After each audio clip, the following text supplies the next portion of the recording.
Once again, ladies and gentlemen, if you'll find your seat. Welcome to Wednesday, February 20th, 2013. This is our City Council meeting. We're here at 1601 North Chrome Avenue, Homestead, Florida, at the William F. Bill Dickinson Community Center. Tonight, we have Pastor Brock Schiffer, pastor of Speedway Community Church, is going to give our invocation, and the Pledge of Allegiance will be involved with Police Explorers and Councilman Steve Shelley. If you would please rise. Can we bow our heads, please? Heavenly Father, the sun comes up every day, and we take it for granted. Father, we wake up every day and draw a breath, and we take it for granted. But Father, what we need to do is take you for granted, that you're there. You're there for all of us. You are indeed the God of Homestead. And so as these folks gather tonight to do our business, Father, may they seek your counsel, your wisdom, and your strength. May they look to you for the answers that matter, the answers that change people's lives. And Father, may we in leadership positions, be they in the church or in politics or just in this community, may we endeavor together to leave Homestead better than we found it. In your Son's precious name, amen.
Please be seated.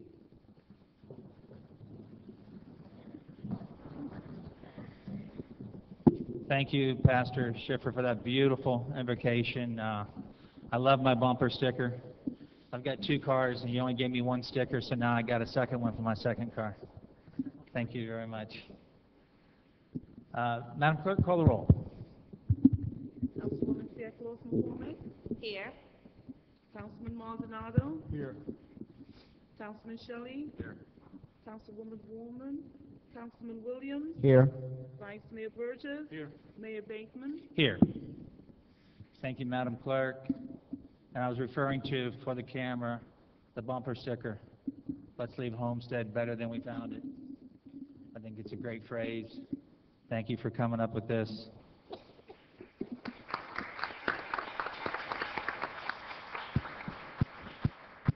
I'd like to recognize Florida City Councilman Shiver's here tonight with us. Councilman Shiver.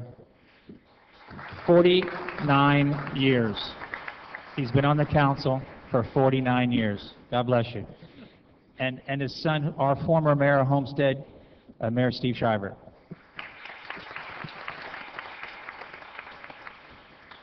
Okay, at this time I'd like to open for public comment. I ask the public just to try to keep it as close to 3 minutes as we can.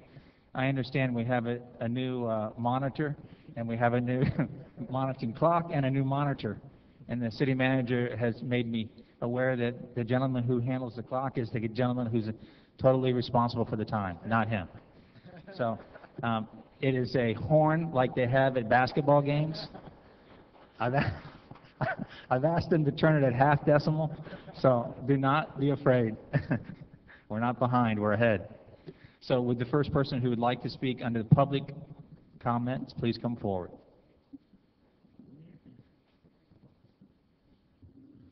Good evening, how are you? My name is Mary Andrews, and I'm the CEO of Miami Bridge Youth and Family Services. It's a little intimidating with that horn waiting for it to go off. That's all right. But- Speak right into the microphone, all right? Okay. I don't know if you can hear me or not. I wanted to come before you today. I think that you all have packets of Miami Bridge that they were given to you earlier, and I really haven't come before the council before, but Miami Bridge has been in the city for quite a long period of time, and we're located on 3rd Street. One of the things that I'd like to talk to you about is the fact that we're looking at expanding our services. We're working with the state's attorney's office and many others because in Homestead there's been an increase in runaways and homeless youth, as well as youth who are becoming victims of crimes, whether it be parents in the foster system or others. And I want to thank Mayor Bateman actually at this period of time. He attended a state's attorney's meeting with me and with the governor, and they're really focusing on South Florida, and I appreciate that very much. More than welcome. And what Miami Bridge is here to do is to help you as a partner. You have young people that are truant from school, young people that are living in homes that very often the parents have mental health or substance abuse issues. Then they run away, they're on the street. Essentially, we saw over 300 young people in Homestead last year that needed emergency shelter. We work very well with the police department, and I have to commend the police department. Whenever there's a disruption, or a lot of times they'll come and speak to the young people, or when they pick them up on the street at 3 in the morning and bring them to Miami Bridge, they really treat the young people very, very well, and sometimes that's a blessing for us as we work together. Many of you, the homeless individuals and young people we treat from 10 to 18 come from all economic walks of life. So they're not just coming from your very poor, high-risk, minority neighborhoods. They're coming from very often some of the higher-end economic homes. One of the things that we'd like to do is I'd like to invite all of you to come to Miami Bridge. I think that 1 or 2 of you perhaps already have, and you've seen the facility, but I do personally want to invite you to come. As I said, we're looking at expanding our services. We're looking at fixing up the facility, fixing up the grounds. You've just built a nice emergency police and rescue right next door to us, and so we have a little competition in order to make ourselves better. And one of the things that is very important to us is that the young people are with us anywhere from 30 days up to 5 months. And that's because there's nowhere for them to go. I'm done. Obviously, I'm done, but thank you very much that that it didn't resonate for the rest of the evening for me. He can't beat me out, so he can beat all he wants. But I can tell you that the number one thing I see on this card that really catches my eye, and it's called the Miami Bridge, 24 hours a day, 7 days a week. Correct. And that's what grabbed me when I took my visit, because it's one thing to have homeless on our street, adults, but it's a far another thing to have teenagers on our street that are homeless. And whether it be a dispute one night and mom or dad or sister or brother, and they leave the house and some type of uncomfort, rage or whatever, they do have some place to fall back on for that night, because that can make or break that young child. And I am 110% behind you. I've already got some community involvement that wants to participate and wants to help. Thank you. I know a couple things that Mary pointed out to me that the state attorney was looking for, Kathy Fernandez-Rundle, was that they would like to have some camera surveillance right now around the whole facility. And I don't know if that's because you think the area, or if it's mom and dad's, or whoever it is. I think the biggest part of the difficulty right now is that when children are removed from the home and taken away from the parents for Sure. various reasons, very often the parents do try to find the children because they don't want them testifying to DCF or to anybody else. Thank you very much, and I encourage every councilman to make a visit by there. Comment from the council? Yes, Mayor, Yes. Real close. in trying to Yes, hi, Councilman Williams. get my mic to work. Uh-oh. Kidding me. We'll work on that as we get better. Let me say that I've been by the facility because it's right down the street from my house, and so And it's also in my district. So what I like to do is see what other areas in which perhaps that you need our immediate assistance to see if we can help with that. I know the mayor's already stated that, but if I can be of any assistance that will help with the program, please don't hesitate. You were next on the list, actually.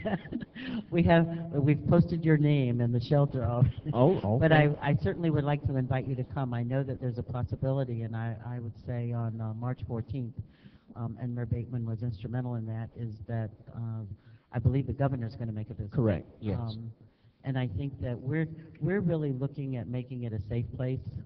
And as the mayor has indicated, looking at the fencing, trying to fix the fencing up, trying to fix the grounds up in the facilities. The other pieces of that are that individuals like yourself to come in and see the facility, see the young people. There's such potential. We have two actually gifted youth in the Homestead shelter right now that were removed from home, and they're 17 and a half. Okay. And their parents have actually said they live in Homestead. But the parents said, I don't want them anymore. They have behavior problems, and so they've refused to come and pick them up.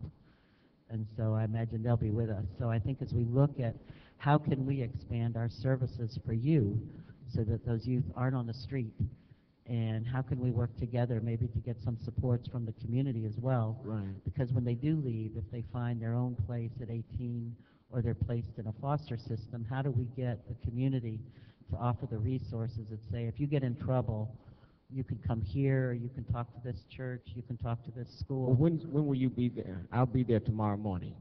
You'll be there tomorrow morning? Yes. What time? You tell me. I can walk there. You can walk there? Right down the street from it. I have to look at my calendar, but I'll be there, or somebody will be there, but I'll be there. I would like to be there when you come. I'll be there. So I'm going to get your number and your cell phone number, and we'll make arrangements tomorrow for us to talk, because that would be very beneficial to us. Okay, thank you. Thank you. You're going to give me your cell phone number now? Yeah, sure. No, 305. Hold on 1 minute. Sure, 305.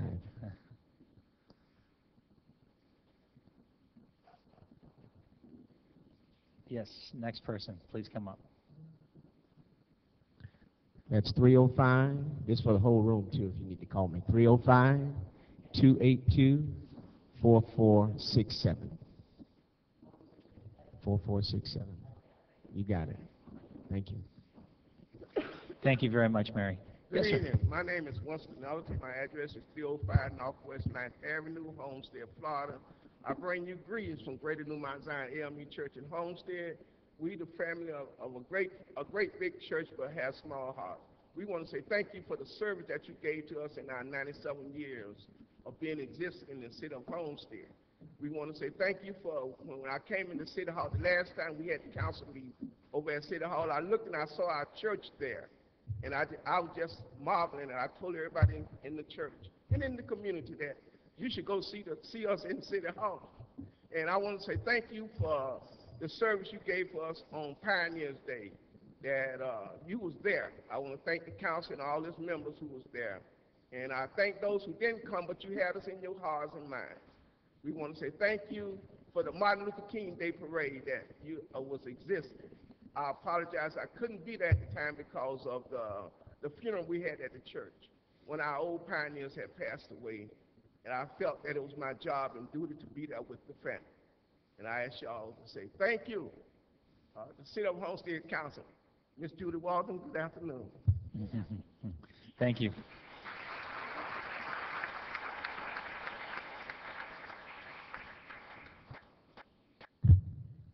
Good evening, Mayor. Good evening, Vice Mayor. My name is Alfredo Soler, Campus Director of Dade Medical College, located on 381 North Chrome Avenue. Members of the Council, ladies and gentlemen. In 2009, as Dade Medical College was seeking an opportunity down in South Florida, we thought, and at the same time we managed to come to an agreement with the city, where we established certain properties and we made certain purchases. Currently, where we're at, we have at 304 North Chrome Avenue what we call the Greystone Motel. About 2 years ago, certain members of the city and community leaders were asking for some business owner to step in and make a purchase of this property. As you're aware of, at the time, the property was basically infested with the wrong elements, from prostitution to drug rings, what have you. So Mr. Perez, our CEO and president, stepped in and made a vital investment in that property. Currently, what is going on is that based on certain regulations, they're not allowing Dade Medical College to install a 6-foot ornamental fence. This is a 6-foot ornamental fence, ladies and gentlemen, council members and mayor and vice mayor. Apparently, they're only telling us that we can install a 4-foot fence. Well, we went ahead and we made some homework around the area, and we find that there are certain local entities, businesses, privately owned, that have 6-foot fences. Some of them have ornamental fences, some of them have chain link fences. And what we're asking here, kindly and respectfully to all members, is for their help and the support of the community to install a 6-foot fence, ornamental fence, excuse me. This particular fence has been prepared, and we set up the contract with a local business owner, the Triana business owner, Rick Triana.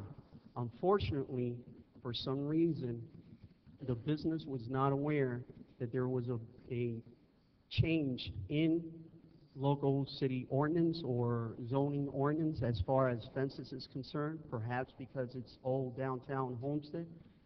I simply cannot say.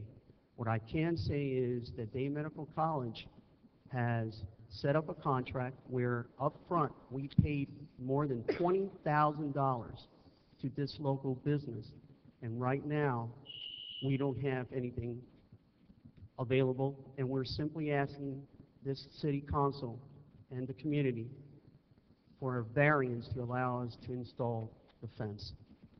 Okay, it's really not the forum for it, but I'm glad to hear what you're saying, because we do have 6-foot fences on Chrome Avenue. We do have them, ornamental white fences. Did your contractor not check the code? He was not aware of. He was unaware that it was a 6-foot. I mean, they would not allow us to install the 6-foot fence. And as a matter of fact, that fence is prepared and ready to be installed. And we went ahead about 4 months ago, we went ahead and accepted the purchase, the quote that he had established with the college. And right now we have paid $20,000, or a little bit more than $20,000. And we're simply asking for a variance. That is all. Well, there's a process that you can go through. In the meantime, we're going to find out why 6 on one area of town and why 4 in another area. But there is a process you can go through. There is a variance process.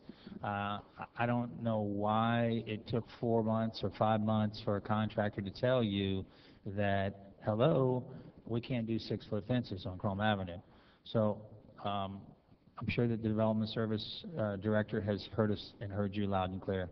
So I would ask you to go to his office tomorrow, go to Building and Zoning Development Services, and sit down and find out what your contractor has not found out for you yet. And again, it's a very good company, so I'm really kind of confused why he waited 4 months to tell you, hey, I want to get my permit, but I can't have one now because you can't put a 6-foot fence up. So I'm scratching my head. There's got to be more to the story. Yes, Mr. Shelley. Mr. Mayor, just clarification. Do we have an answer for him? I mean, what does the code say in regards to the downtown area? We do. In the commercial districts, you're not allowed to put more than a 4-foot fence inside the front setback. And so we provided the applicant with the remedy for this is an administrative variance. We've provided the applicant with all the paperwork, just need to fill out the administrative variance so we can take care of it in the Development Services Department. So that's been done. Okay. Okay, there it is, administrative variance. Take the paperwork, fill it out. I'm sorry for the delay. I apologize, but I see it more of a contractor delay than I see it as a department delay. Because if he would have told you the first 10 days that he took your $20,000, it would have been a lot quicker than it is right now. And come to us any time. We're very happy with what's going on downtown. So, Mayor? Will do. Mayor? Yes, Mr. Williams. Yeah, before you leave, did you all have a conversation, just for my clarity, did you all have a conversation with the development services at the time, or that you didn't get the answers that you were looking for, or is it the contractor just told you? The contractor informed us that we were not able to put the Okay, fence. so, At the time, once everything was set and prepared, apparently they found out that we can't put it up. okay, but they never went back to the city to, Not from my understanding. okay. It's a very good company. I hear what Mr. Williams is saying. Very good. So I'm sure that. But what I want to bring to the attention of everyone here, with all due respect, Mr. Mayor, it's that we contracted with this local vendor, a vendor that has employees from your city, and now we're left pending on a simple fact of whether or not there's a difference between 2 foot or just install the 4-foot fence. We would not like to install 4-foot fence. We're definitely interested in the 6-foot fence. And simply put, it's not a chain fence, it is an ornamental fence. And I think it is something that revitalizes the area. And as you can all see, when you travel down old downtown Homestead, you will see that there is vast improvement. Nowadays, you see revitalization, you see student life coming around, and we're continuing to progress. And I simply ask to please consider. Yeah, I think we've kind of covered that, though. I think We got it. all you had to do is fill out the paperwork, and it's pretty Just much wanted to done. emphasize that. Okay, No, all right. thank you very much. I didn't want Thank you to keep Thank pushing. you. And Joe, you may look at Lincoln Marti on Chrome and about 11th. And I think that was done back in 2000. But it's 6-foot white fence in the commercial district. So they must have pulled the variance. They must have done something. We'll check and see if there's a variance. Thank you. Yes, sir. Mr. Mayor, Vice Mayor, and the Council, the subject is utility deposits, and I'd like to think that this comment will be on behalf of a lot of people. But let me tell you what happened to us. We moved down here about 2 years ago from Palmetto Bay, and we bought a house with cash. We went to the utility department to open up the utility account, and I was told you have to pay $350 deposit. I explained to them we had a short sale at some point on our record and the credit, so it was down a little bit. And we're responsible people, as some of you all know we are. And having paid cash for the property, it seemed like we were very low risk. No, if you want the utility turned on, you have to pay the money. So I paid the money. But if you make the payments on a regular basis, you can call up and get a refund at some point. So about 3 months ago, which is almost 2 years since, I called up and I said, well, what do I have to do? And the answer was, you'll never get your money back until you die, or you sell the property. Why? I said, because you missed a payment in March of 2011. Yes, sir, I did. We make all our payments electronically. For some reason, it was bounced back, and I found it out the next month, and I paid it immediately. That's a circumstance that should be excused. No, you have to pay or die. So the reason I'm here is to suggest that there ought to be some flexibility in the setting of the fee. There are people who cannot afford that, and maybe actually responsible people. I can afford that, but maybe other people cannot. So I recommend to the council respectfully that there ought to be some flexibility in setting the fees, looking beyond a pure credit score, beyond what's behind it, and also maybe there may be a circumstance that would excuse a person to be late one time in, let's say, a 2-year period.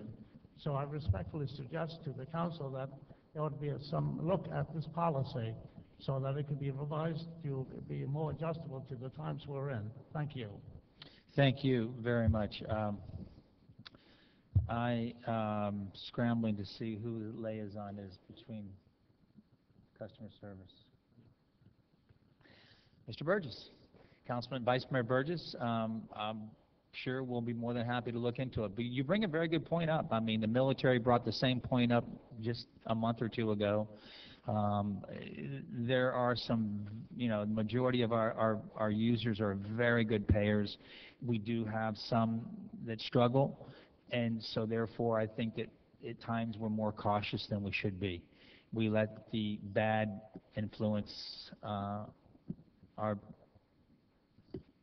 I guess, employees to make a decision that we should be making a decision up here for the good as well as the bad. The policy has said that it's a forever thing. You miss the payment once, you forever will never receive it back until you're dead. And we are tough. Thank you. Thank you, sir. Mr. Burgess, Vice Mayor's going to give you his card, and he's going to follow up with you. Now we're going to get a little excitement. I got some refreshing. Hope I have some good news for you. My name is Peyton Toon, Mayor and Vice Mayor, and to the Council, thank you for having us. I'm the Director of the Homestead Y, and give a couple of updates. Last year when I got a chance to speak to you, we realized we hadn't been talking to you enough, and so in keeping with that covenant, we're going to be telling you some good news this evening. There's a handout that I had emailed out before, but there's also some hard copies circulating. In thousands of communities across the United States, there's a local YMCA, and the Homestead Y is your local YMCA, and I have the privilege of being the director of the Homestead Y. We're located at 1034 Northeast 8th Street, Campbell Drive, Harrisfield. And a couple of just updates for you for this February. We have a commitment to run programs that are for youth development, healthy living, and social responsibility. We're a nonprofit organization. We're a volunteer-led organization. Last year we gave out over $250,000 in subsidies and scholarships to families here in Homestead to stay with our commitment that no one's turned away based on an inability to pay.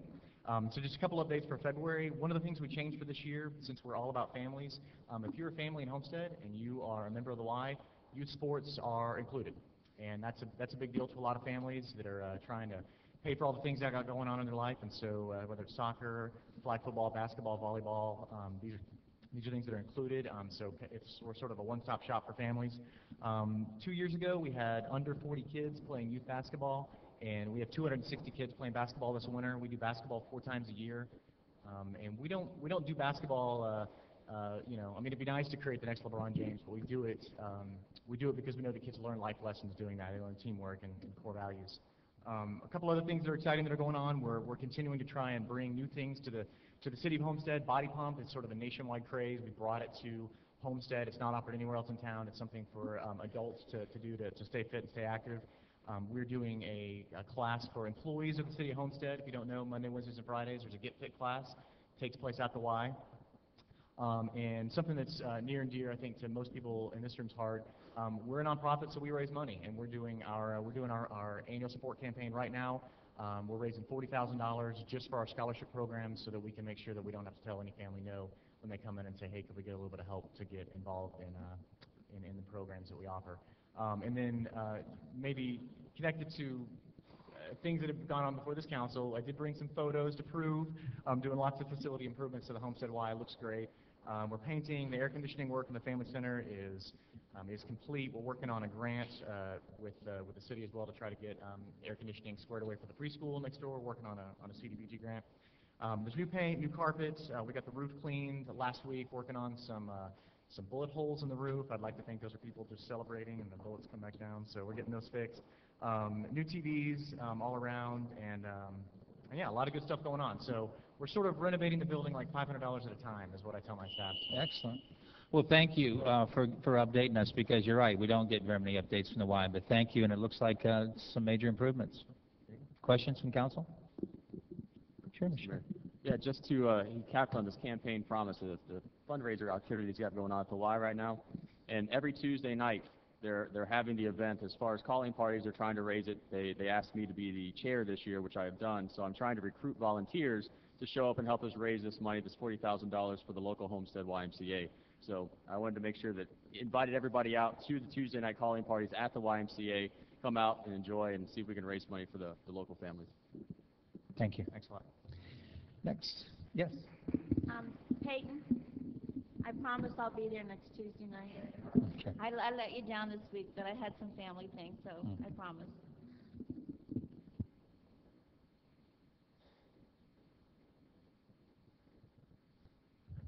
Good afternoon. My name is Ruby Ramos. I'm the wife of SPC Gerardo Campos. He was killed in action last June. With the year mark fast approaching, I've been wondering if there's any way possible we could get a bench or name a street after him here in Homestead. He was a resident of Homestead all his life and will always be a hero. He fought for all of us to his last breath and deserves to have his name always remembered. He left behind his daughter, who is now only 1, and though she's still too young to understand, I know someday she will also acknowledge him as a hero. So I ask again from the bottom of my heart, if there's anything we can do to get his name on a bench or something down that line, I would really appreciate it, and so would the Campos family. Oh, my heart goes out to you, and I remember the whole occasion, and both families were here, and I think that that's something that one of the council members, Mr. Williams, Mr. Maldonado, and maybe one of you guys would like to do a little think tank and maybe come up with something. We have street naming for fallen police officers. Our military is just as near and dear to us as our police officers are. So could I ask Mr. Maldonado, would you look into something like for that? I'll be more than happy to, Mayor. If I'll get you my card so that we could discuss afterwards, and we'll discuss it and bring it before the council as soon as possible. Okay, thank you. Thank you so much.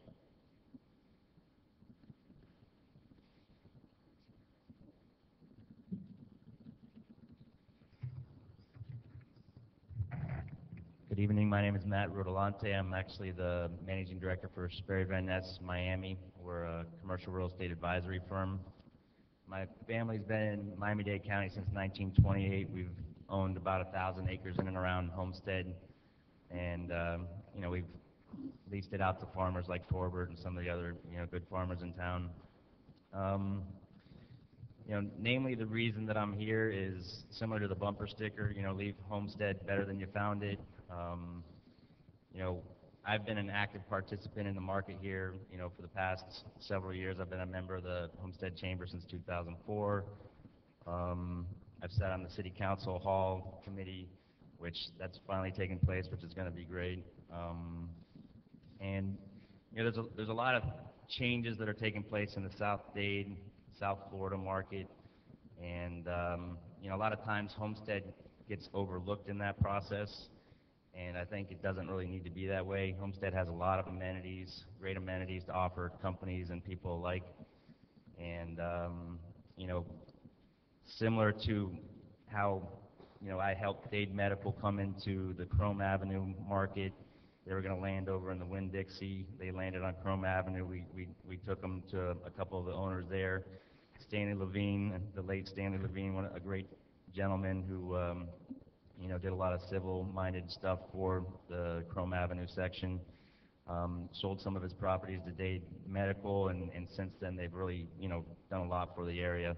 We put Subway on Chrome, which was the first national chain to go right there. So, there's been a lot of good things happening in that area, and you can see how just a little bit of a push can really make a difference. Homestead has so much to offer, and there's a lot of, great blocks of property in and around Homestead, and we've seen some successes and we've seen some failures in certain respects. The spring baseball field ballpark was something that we've since gone there and done some stuff with the stadium, but from a planning standpoint, my thought process is if you can get a marketing program together, get a lobby together, and really go after some of these national companies that are looking for new homes for their headquarters, and make Homestead a viable option for them. We can create some basic employment down here. For every one basic employment job that you have, you get 2.5 service jobs. A service job is similar to a school teacher.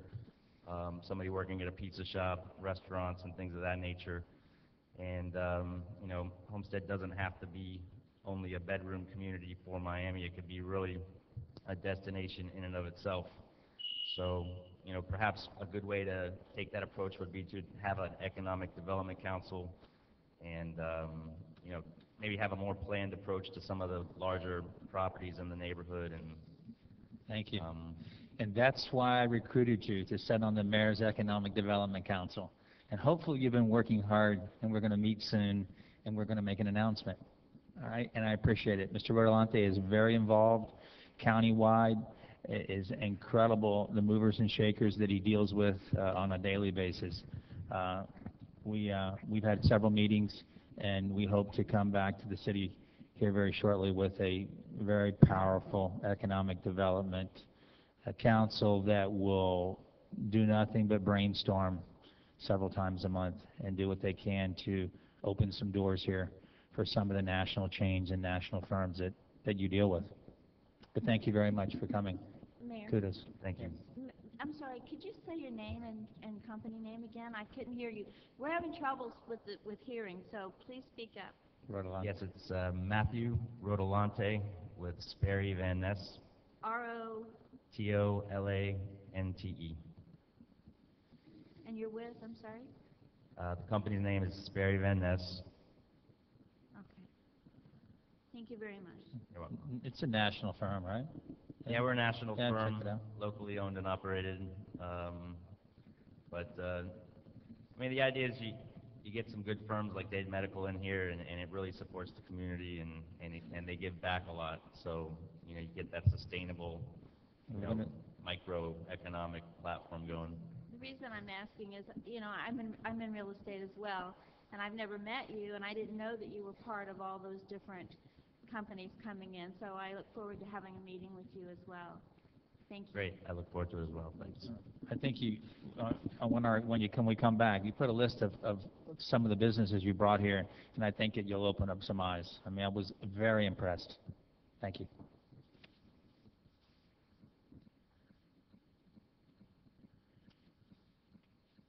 Welcome. My name is Steve Schwartz. I'm the commissioner for the Howard Palmetto Aces.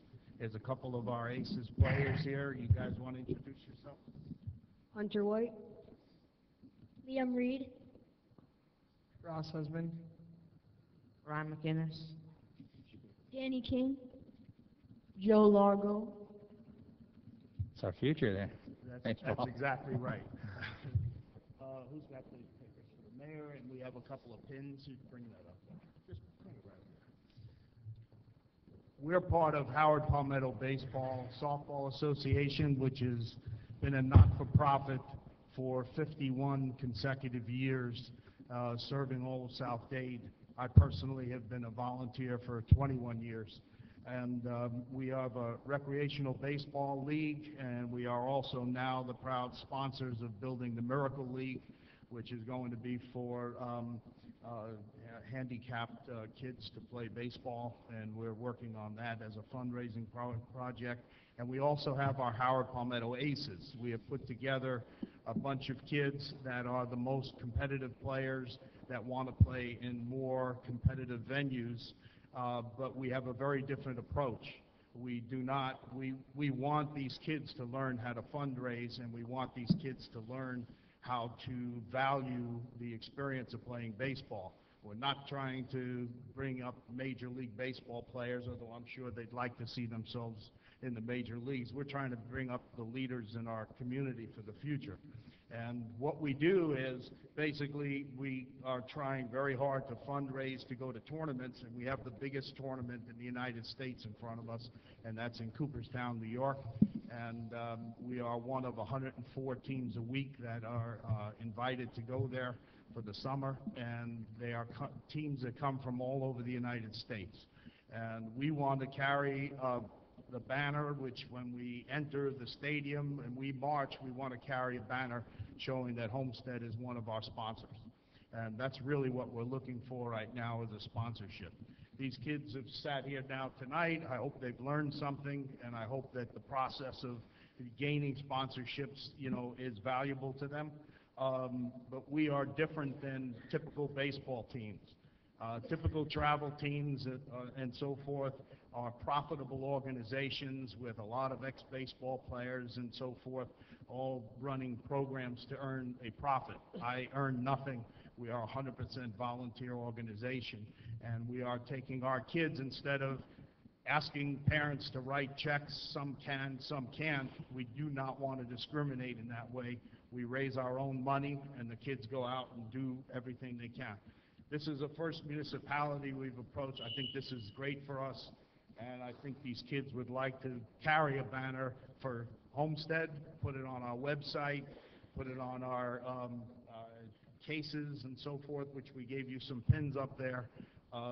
We're looking for a sponsor. We want a municipality to sponsor us, and Homestead is our choice. Thank you very much. Questions from council? Mayor? You say you're based out of where now? Where? We pretty much all of South Dade. We have kids in our league. We have close to 900 kids in our league that'll come from South Miami through Homestead, and we play in tournaments. How many kids? How many kids from Homestead? I don't have a breakdown of that. I mean, it's pretty much from everywhere. It's kids that are looking for a recreational league that join our league, more so than more highly competitive leagues. Right. We're very family oriented. We do a lot of family things, so we're a little different than most of the leagues. But this is the Aces, and these are our special kids. Okay. And there are 11 kids here at the 12 and under to go to that particular tournament. Okay. All right. Thank you. Questions, Mayor? Yes. To the mayor. Do you have any pamphlet information that you brought for us that we could read about the organization? Do you have that? We brought that piece there, which has quite a bit about all the expenses for us to go to Cooperstown. It's really, Cooperstown is the big event. It's the biggest tournament in the United States, and these kids want to go. It's expensive, and you know, we need to raise the money for it to support it. Mayor, Yes, Ms. Palmer. I'm Parks and Rec's chair, so if it's all right with my colleagues, I'd be happy to sit down and have a meeting with our Parks and Rec's director and you, Mr. Schwartz. Is that okay? Yes, that would be great. And I look forward to it, and that way I'll report back to my colleagues. Perfect. And should I contact you for that? If you'll leave your information with Dennis over here, Okay. he's our Parks and Rec's director, then we'll be in contact with you. Okay, appreciate that very much. Thank you. Thank you. And, Thank you, guys. And these are our special kids? I'm sorry? These are our special kids? These are kids that That's all you need. I have handpicked myself for this team, that are friends that have played together a number of years, and their parents are a great bunch of kids. Well, that's great that you have those friendships. They'll last forever. They My will. son's I did. agree. son's My did. son is 20, he's going to be 27 now. I do this without my son in the baseball Well, league. my son is much older than me. Oh. My son is 38, and Okay. he played baseball from the time he was 4 years old until a senior in high school, and he still has those same friends, one of them being right here, Oh. beside of me. And so stay together, guys. Stay together. Be true to one another. Thank you very much. Okay, thank you all very Thank you, much. Mayor. Yes. Okay.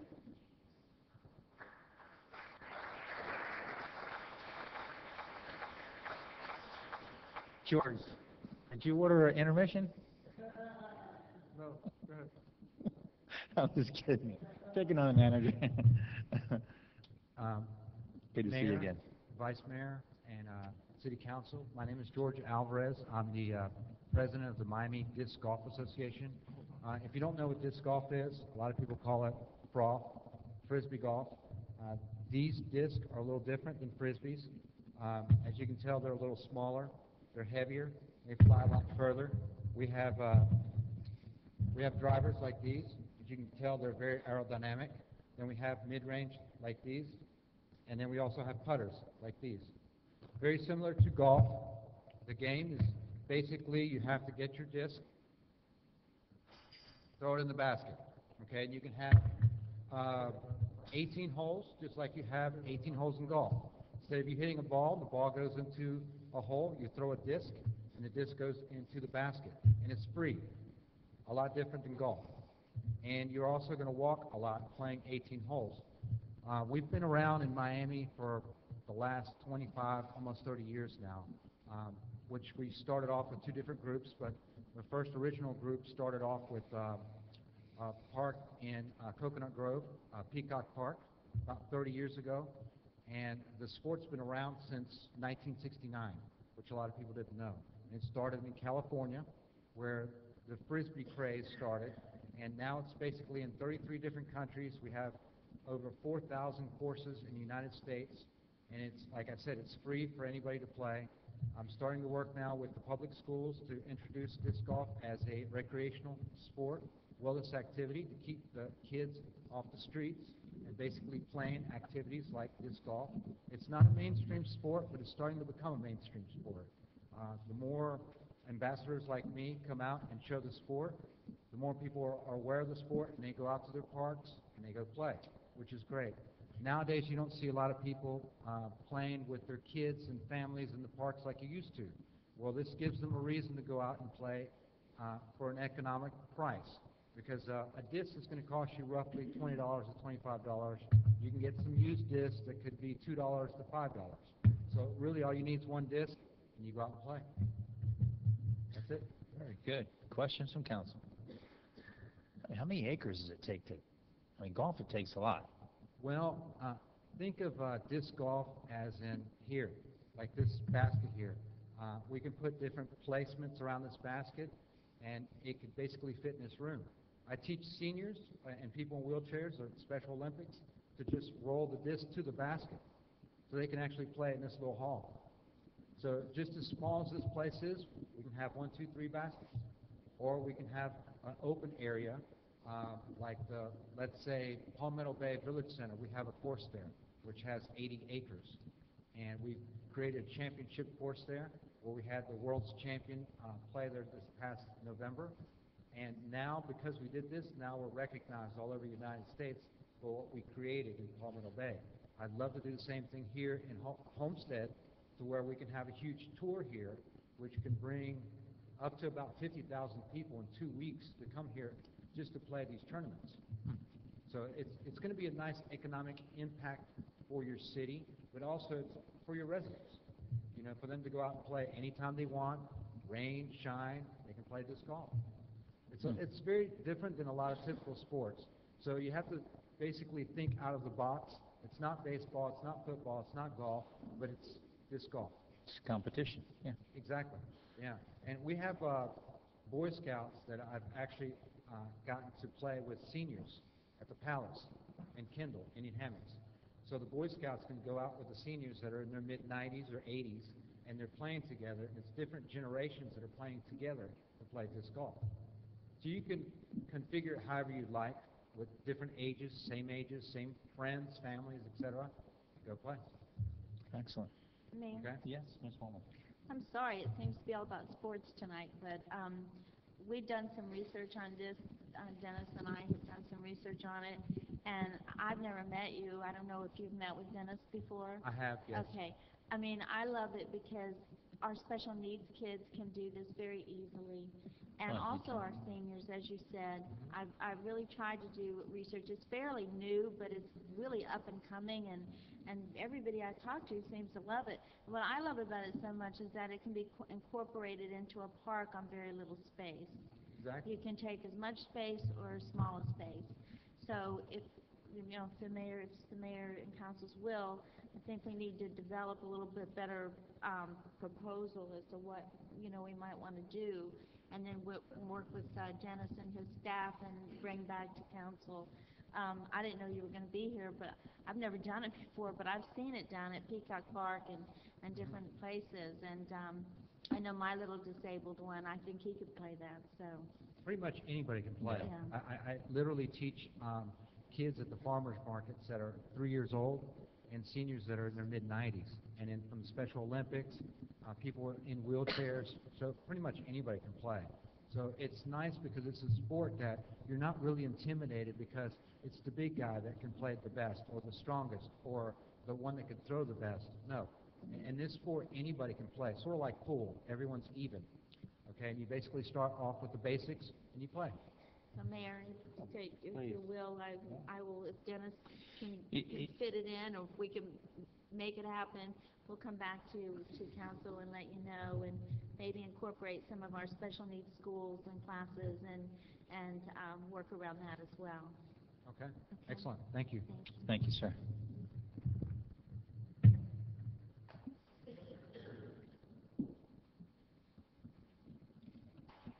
Hi, I'm Jessica Uhake from Chefs on the Run, 10 East Maori Drive, Homestead, Florida 33030. I'm only here quickly to say thank you to the community for your support, to the councilman, I know that since I was born and raised here, I know the community can come together, so thank you very much. We're going to be at South Beach Food and Wine Festival this Sunday, representing Homestead and Chefs on the Run, and they're making a pretty big stink about it, that we're the only place in Homestead. So it will be in the beginning saying Chefs on the Run Assorted Cuisine in Homestead, and we'll report back next month, and we'll take pictures and we'll put it on our website, and there you go. And Bite with Belky has brought so many people down here, and so many people say, what are you doing in Homestead? So It's excellent. I love it. Okay, thank you Excellent. very much. I'm very happy to help. Thank you. I think it's very, very fortunate that we have somebody like you that can compete or willing to compete in a contest like that. We'll see what else it brings. Okay. Okay, thank you. Bye. Okay, Dan, how are you, sir? Okay. Good evening, Mayor, council members. My name is Dan Carter. I am with the Kiwanis Club, and I'm chairman of the Scholarship Committee. The Scholarship Committee is looking to host an event right here in this building, in this location, on March 9th. And I want to thank the mayor and Councilman Maldonado and the parks people for arranging for us to be able to have the event here. It's a big help. And what we're doing is, I have flyers here. There are some on the desk out front, and I'll leave some more. But the flyer explains the event. We're going to have a reverse raffle with the grand prize of $10,000. We're going to sell no more than 300 tickets, and it looks like we will sell the entire 300 tickets.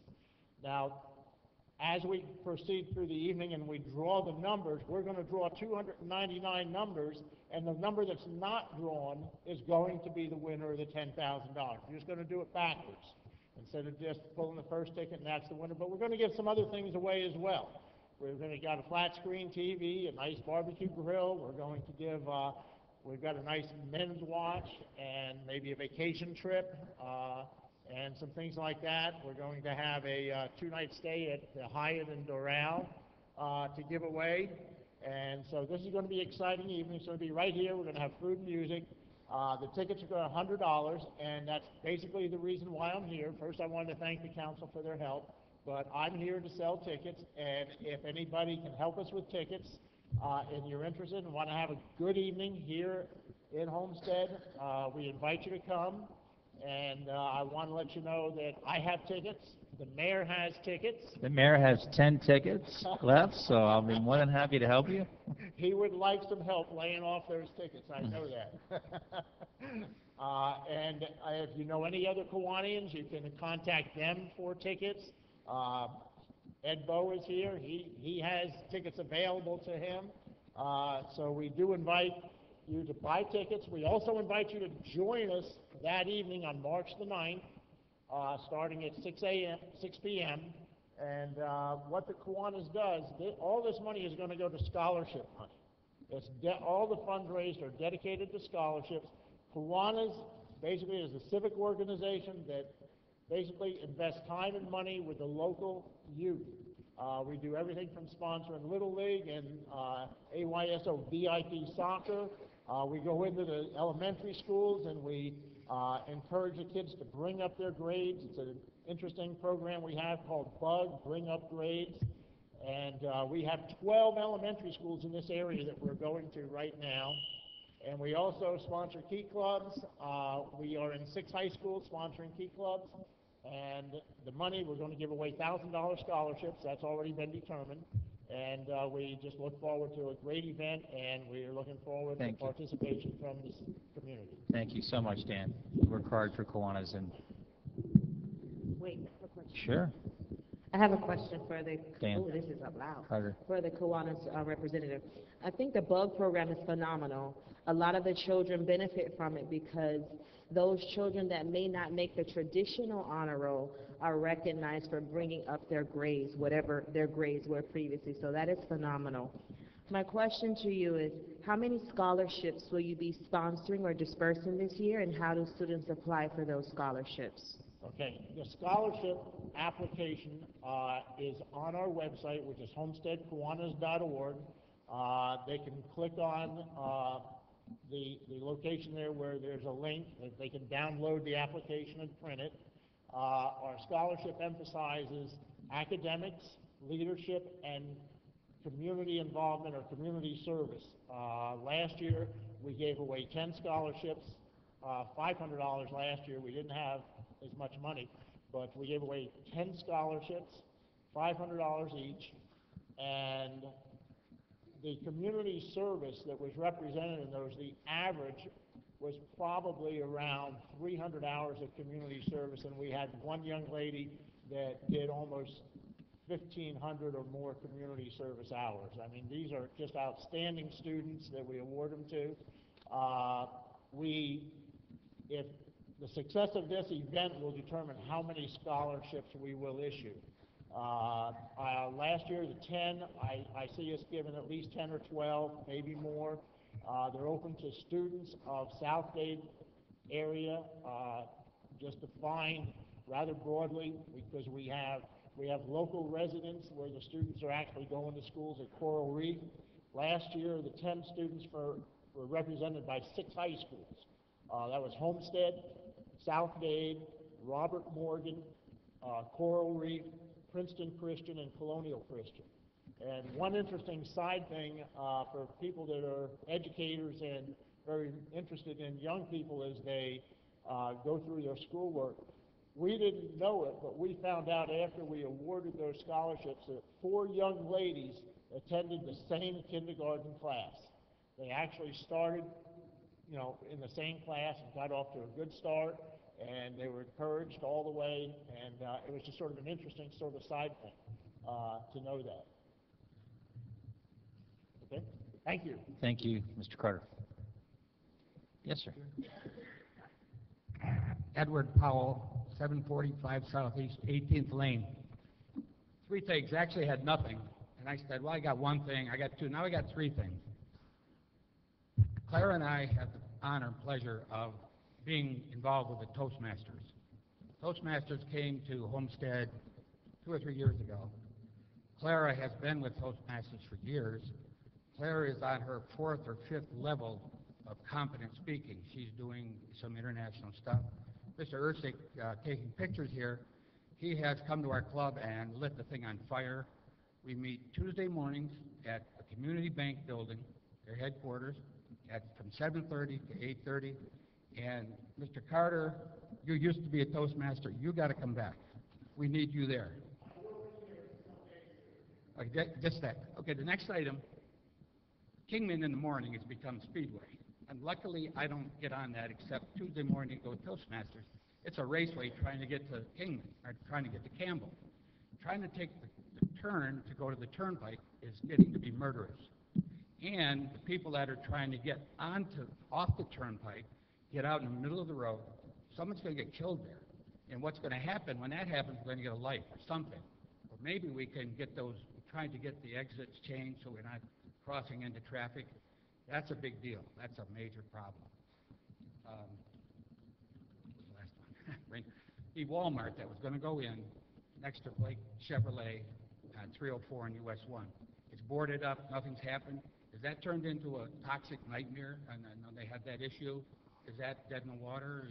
No. What's happening? What I know is very little, but they've filed for a site plan, but they've also gone after some type of government funding to do the cleanup. Brownfield? Yeah. Thank you very much.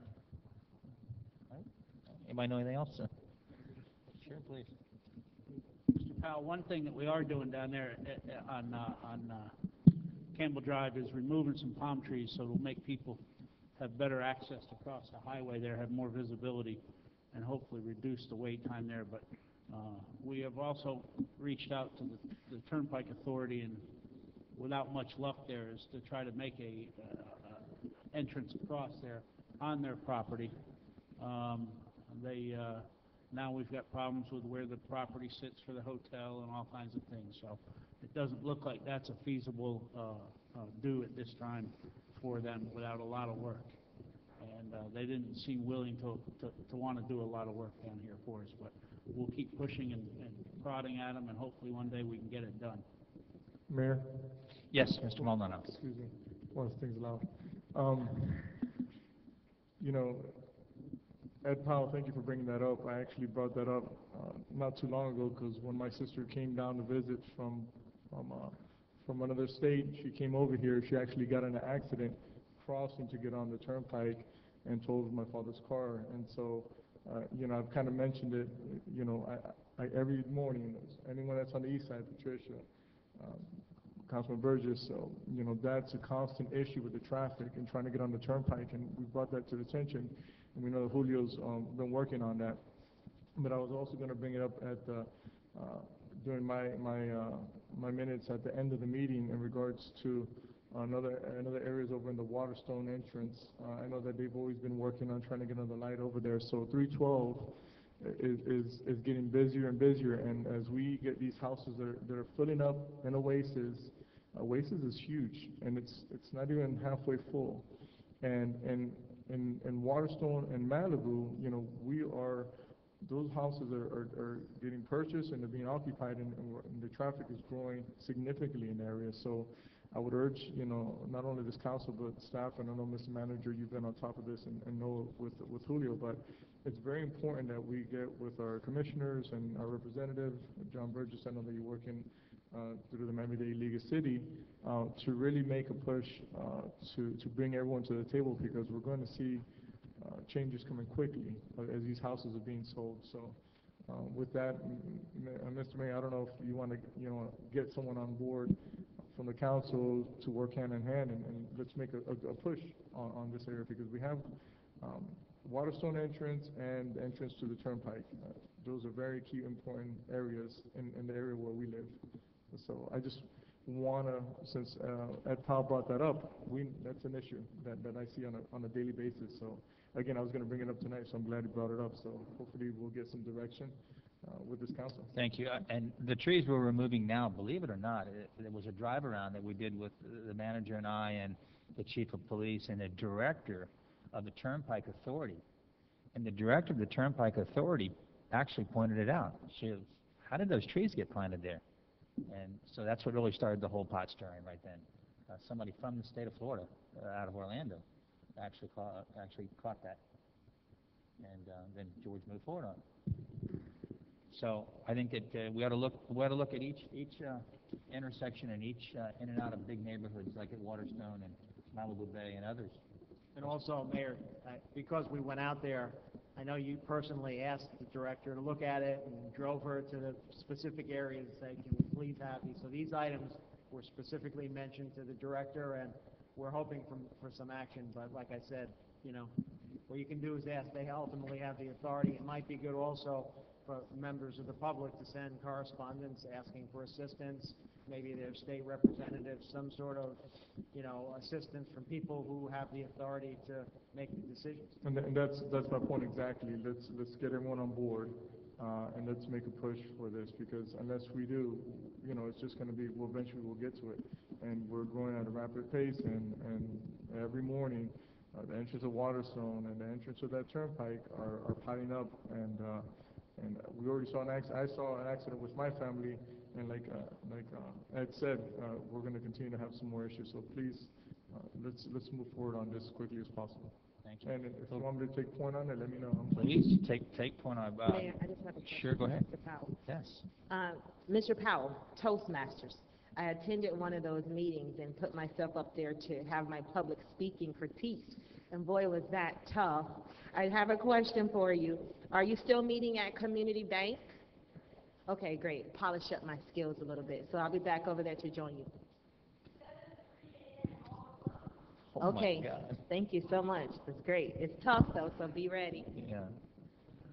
Okay, and with that said, yes, Councilman Maldonado, if you'd like to head something up, put a little committee together and take a look at that, it'd be great. Kudos to the manager and to Dennis, to your group, because not only did we remove the trees, but we actually reinstalled the trees out by the racetrack, so that's excellent. Okay. Is that okay, Ms. Paula? Yeah. Okay. All right, that concludes public comment, and we'll move on to the first item, which actually we need a motion. Any deletions, deferrals? Yes, Mr. Mayor, we'd like to defer tab 8 and tab 9.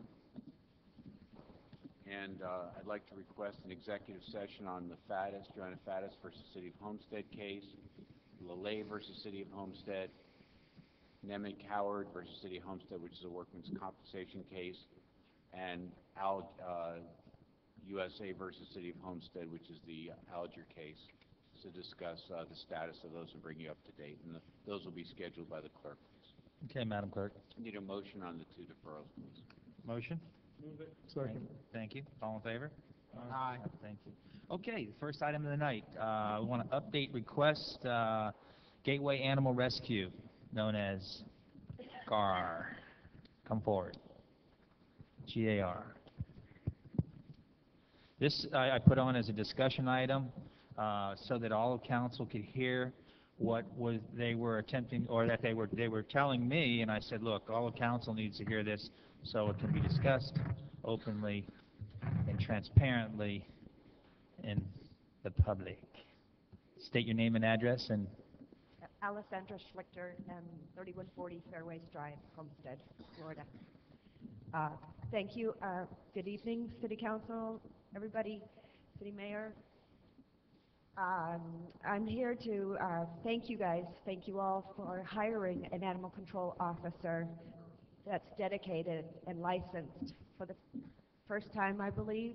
You hired him last year, and thank you. We so needed an animal control officer that was a dedicated animal control officer, not just a code enforcement on the side, picking up an animal here and there. So we really, really appreciate that move and that effort. It's very much needed.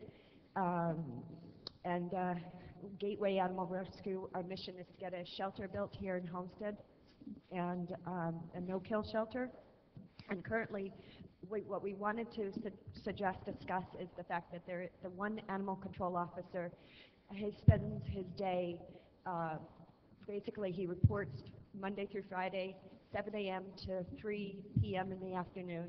At 7, his office is in the police department. He spends his morning answering calls from the day before, and then he attends roll call at the police station some of the times, and sometimes not, but and then he goes out on the road. He spends probably 2 to 3 hours patrolling the road or following up on calls, writing his citations, and then 3 hours of his day, his last 3 hours of the day, is scheduled to drive up to Medley to deposit whatever he picked up from the day.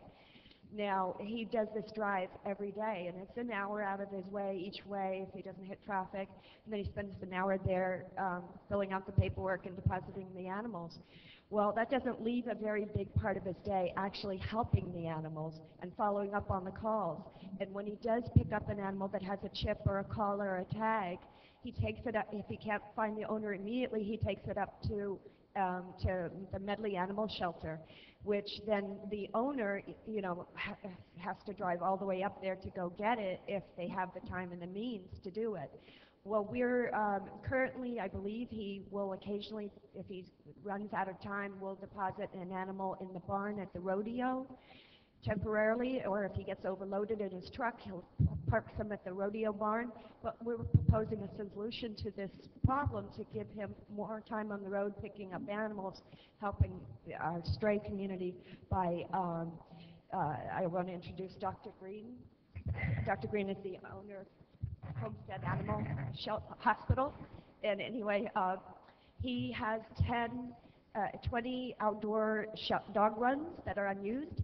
he'd be willing to, for a cursory fee of $1 a year, lease to the city these outdoor dog runs for the animal control officer to park animals that have tags, license, and collars, so that the owners can come locally looking for their animals, and they can stay for a few days until the owners are found, or then the animal control officer would only have to make that trip up to Medley 2, maybe 3 times a week instead of every day. That would give them significantly more time to spend on the road curbing our strays and helping our animals, and also really significantly help the owners who have lost pets that have gotten away, and they don't have to drive to Medley. So, so that's what we're proposing, and we've got an estimate. The outdoor shelters, the outdoor dog runs aren't roofed right now. There's no roof on them, but they're in good condition. We've got a quote here from a fencing construction company that's willing to do the labor for free, and just for the cost of materials to put the roof, so that these animals are protected from the rain and the, the sun. So that's what we're proposing, is to help the city, help the animals. That's what we're asking. Okay, council, questions? Mayor? Yes, Mr. Burke. I guess, first, I applaud you for your efforts. My wife is there with you guys under a different shelter, on a different umbrella, doing things like this every day. So I applaud you. I know it's a thankless job that everybody does, and helping out these animals. And I believe that they actually brought down and are getting a chip reading device donated through their thing to help the officer here in town if it hasn't been delivered already. But I guess one comment is, how do we prevent this, or how do you see us preventing this from becoming a county-wide drop site, so much like the Redlands has become? If they know that we're going to be sheltering the dogs, Dr. Green, I'm sure you've seen it over there where people just come and drop their dog over your fence or tie them up to the fence, as I've gone over there and untied them with my wife people. So I think that's one thing that we need to make sure we take into account for, is how we're going to keep this where you don't show up at your office on a Monday morning, there's 25 dogs running around in your parking lot. It could potentially happen. It's already happened. Right, and it could happen now, but I think we've got to really make sure that we have some way to prevent that from happening. Because that's what frightens me for you, is what do you do then? Well, this would be for all the animals that are chipped, tagged, and collared. The ones that are obviously stray, dumps, ferals, would still be run up to Medley. Right, but I'm just saying we got to make sure we can prevent it from becoming a drop site for people who don't want to drive to Medley. But actually, if they do drop them, that helps us, because now they're not roaming the streets. They're there. That'll save the animal control officer time from having to go out on the streets and go get them. They're already there. I like your answers. Wow, that is great. Okay. Well, I'm just making sure. Secondly, I guess this goes over to the manager and to the who, if we rent this, who is responsible for the insurance? If we take a $1 a year lease on this, we become liable for injury insurance of the property, or how would that work? I'm not really familiar with this proposal. We have not met with this entity. They haven't presented anything to us, so I don't really have any detail beyond what's in your packet. We're happy to meet with them and try to better understand the proposal if you'd like, assuming you'd like it to go in that direction. I've got more questions. Does the code allow this? Would we have to rewrite the code and things like that? So in my eyes, and I spoke with Lissa and them earlier, I didn't know anything about it other than the one page that we had here and that, and I think the best scenario for all of us would be for them to sit down, Dr. Green, Lissa, anybody else from the organization that wants to come and sit down and make sure that we as a city understand what our fiduciary responsibility would be in the long run, not just now the money to build it, but that, and that we're all on the same plan, and that one, the county allows us to do this, two, our own code allows us to do this, and things like that. So I think a meeting would be, in my eyes, the best alternative at this time. Okay, I don't know how anybody else. Go ahead. Further questions? Mr. Shelley. Mr. Mayor, thank you. Yeah, I commend you for your efforts because I know that you've been working very hard to try to get this to go forward, and so I think you're making a lot of good progress.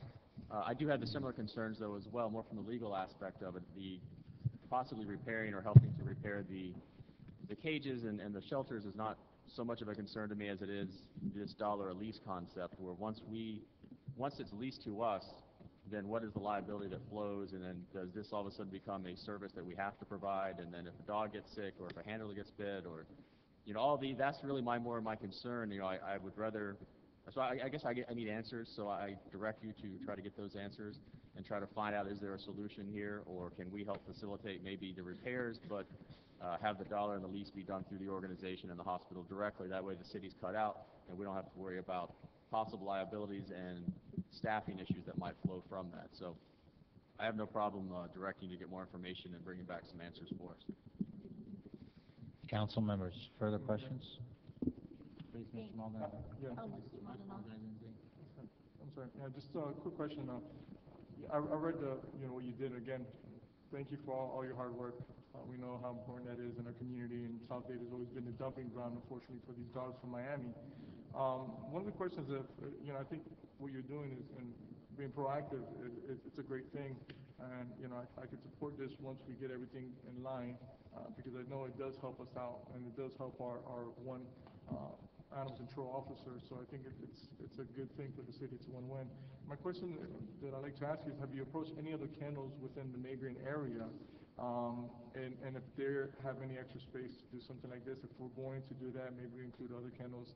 I don't know what the log is for our animal control person, so I'd like to get some more information on that as well and see what, some feedback on him. And I know you're reporting for him, and I appreciate that. But, have some logs on board with the manager in the meeting so that we know what this is entailing. So I could support it, but again, going through the manager and having a meeting, I think it's a great effort, and I applaud you for it. Another thing I'd like to ask is, as you guys, I know this is going to happen, you guys are going to start meeting, just what is the budget that we have, what does the county have in animal control, and what are we doing? Just get some numbers out there, just help out in the process. That's it for me. Thank you, sir. Councilwoman Wallman. Thank you. Welcome. First of all, Art, thank you. Arthur's my Molly Sue's doctor, and my husband's colleague, and my friend. And Merv's your friend too. But and Lisa, thank you so much for spearheading everything that you do, and Ellen, I love you so. But I think what needs to be done here is to realize, and I got some figures this afternoon. I was curious as to what our animal control is doing, and the numbers are mind-boggling to me, considering that he only has a very limited amount of time, and we're looking just an approximation of 110 dogs in 30 days, and that's a lot of dogs. And I know for myself, is that Crystal right there? Hey, Crystal. Yeah, I see her. But I know for myself, one day I called, and there was a mother dog getting ready to deliver puppies, and our officer, bless his heart, he went by on the way to Medley. He spent his lunch looking for her, and then on the way back from Medley, and I was out there, and there, we had a whole army out there looking for this mother about to deliver. And as it turned out, she had just escaped from her family, and we were able, I didn't do much, but except frantically make phone calls, but they were able to reunite her with her owner, and she had, I think it was 10 puppies. So anyway, there were already foster families ready to go, but I would like, I know, Chief, you're probably going to have a heart attack, but I would really like to expand our services as much as possible, and if this would free up some time for the animals, it would be so wonderful. And I know one person can only do so much, and Crystal, bless your heart, she's always there when I call. Hey, I've been with my dog, I need help. So, you know, thank you, and Art, you know, we're not really saying enough about you because you've been helping this community for so many years. And I know when the Angels bought a service dog for an autistic young boy, it was amazing. The service dog came, like, what was it, Pennsylvania or something like that? And Art has taken care of the service dog for all these years and given him the care that he needs, and he's got a heart the size of a mountain, so. Thank you. I mean it. Just, Thank you. Mayor, just one more question. Sure. Can you give us an update on where we're at with the other shelter that we've been, you know, when you first came on board and getting support? Where are we on that? Good evening. My name is Evelyn Martin. I'm Vice President of the organization as well for JGAR. And, you know, our next big thing, and I'm glad you asked about that because we are working on our very first fundraiser to start to show the city and the county that we as an organization can raise money, funds to start to help to build a shelter down here. It is absolutely appalling the number of animals that are in this area and dropped every day. We have so many good citizens in this area that adopt, they foster, and it's just amazing what we do as a city for our animals. So our fundraiser is coming up, and we were asking the city if you could possibly think about being a community partner sponsorship with us. We have some really interesting guests that are coming, and I'm going to let Lissa take the mic on this because Lissa was able to get a very, very important person to come to our event to be there. So I'll let her tell you about that. We've got Ron McGill from the Miami Zoo that's going to come and co-host a dog show. We've got the action-packed Purina-sponsored National Traveling Dog Show that's going to do a performance before lunch. And Capri is sponsoring the lunches there at the country club, the Keysgate Country Club. So the luncheon and show will be a draw on its own, and then we also have the golf tournament during the day. And we've got fabulous prizes and silent auction and all kinds of really good raffles and door prizes and all these, gift bags. So that's April 13th, and it's going to be a great show. Ron McGill will bring lots of publicity to it. Yes, please, Mr. Vice Mayor. Manager, as we move forward on this and come up with some kind of numbers, I know myself as a taxpayer pays for animal services in this county every year, as all of us do that pay taxes. And it goes 30-some miles up the road. So maybe we can reach out to animal services and ask them for some sort of monetary help down here, as we're going to be helping them in the long run if this comes to life, by keeping animals here and doing things. So maybe we need to make sure we include them, or at least reach out to them somehow and ask them. I know that their budgets are as tight as anybody's are in the county, but we have a tax base here of people that pay that don't use it because it's too far away, and that's why we have some of the problem that we have here today. So I would make sure that we try to reach out to them in any way that we can, and see if there's any way that they can help us with this project. Sure. Any further questions from council? Okay, kudos, because you've worked hard. And I know I've made 2 trips to downtown Miami with you, and they weren't in vain. They hear us. Unfortunately, it was right after their budget cycle. I think if we stay with them, stay on them, and work together as a team, I think it will get our fair share cut out of their big budget. But again, I think that, Lissa, you know, both of you, that the number that they told us, the number they shared with us was very small. Very small when it comes to the tag fee. We talked about the tag fee. We called the mayor of Florida City.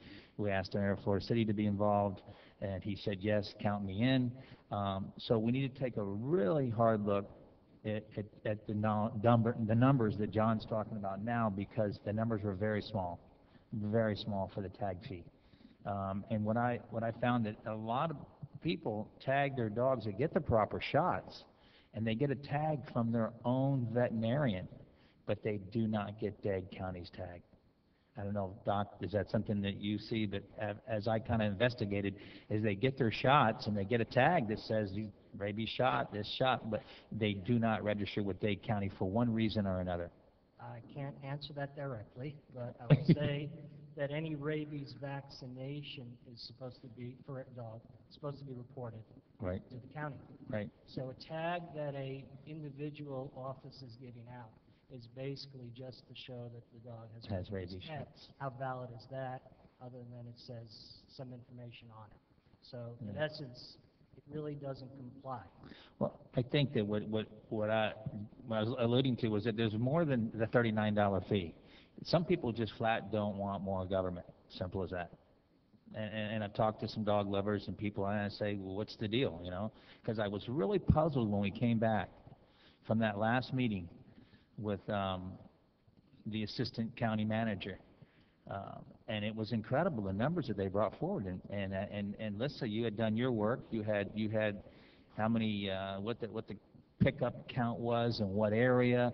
She had a map with all these red dots on it, and I was impressed, man. When I got there, I didn't need to open my mouth besides introduce them, and they took off. But it's just amazing that the low number that they gave us. Do you remember what the number was? It was very low. It was like $20,000 or something. Animals brought into the temporary holding station are tagged and licensed, and the owner can be found. The impound fees would go to the city, not the county. Mm. So that would help. God bless those dog owners.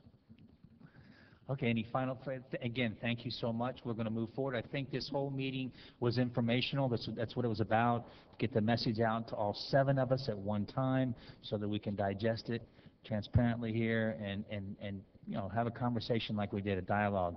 I think you're going to see some good results come out of it. I have faith in our manager, and I'm sure that he'll come up with some good results. How do we arrange that meeting with the... Well, I think that we look at least 30 days to maybe the next council meeting to come back with some kind of just update. Give her my card, Okay. and as soon as they're ready to meet, we're ready for them. So you call the manager and set a meeting date up, share that information that you have now, which is excellent information. I think he'll be impressed. You know, I have a little notebook, it's about that thick, and a lot of it came from you. So I think that you take the same preparation that you had for me, give to the manager, and let's move forward. Okay? Thank you very much.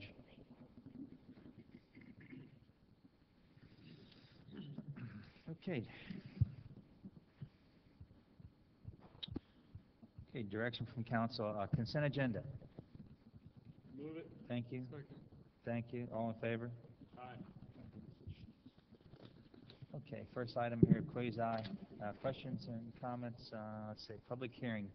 This is ordinance land use items. Yes, please be advised the following items on the agenda are quasi-judicial in nature. If you wish to comment upon any of these items, please indicate the item number you would like to address when the announcement regarding the quasi-judicial item is made. An opportunity for persons to speak on each item will be made available after the applicant and staff has made their presentations on each item. Swearing in, all testimony, including public testimony and evidence, will be made under oath or affirmation. Additionally, each person who gives testimony may be subject to cross-examination. If you do not wish to either be cross-examined or sworn, your testimony will be given as due weight. The general public will not be permitted to cross-examine witnesses, but the public may request the council to ask questions of staff or witnesses on their behalf. Full agenda packet on each item is hereby entered into the record. Persons representing organizations must present evidence of their authority to speak for the organization. Further details of the quasi-judicial procedures may be obtained from the clerk. In accordance with Code Section 2-591, any lobbyist must register before addressing the council on any of the following items. At this time, council members must disclose any ex parte communications concerning any items on the agenda this evening. Hearing none, at this time, the clerk will swear in any persons who wish to testify on any of the following quasi-judicial items. Please stand and raise your right hand and repeat after me.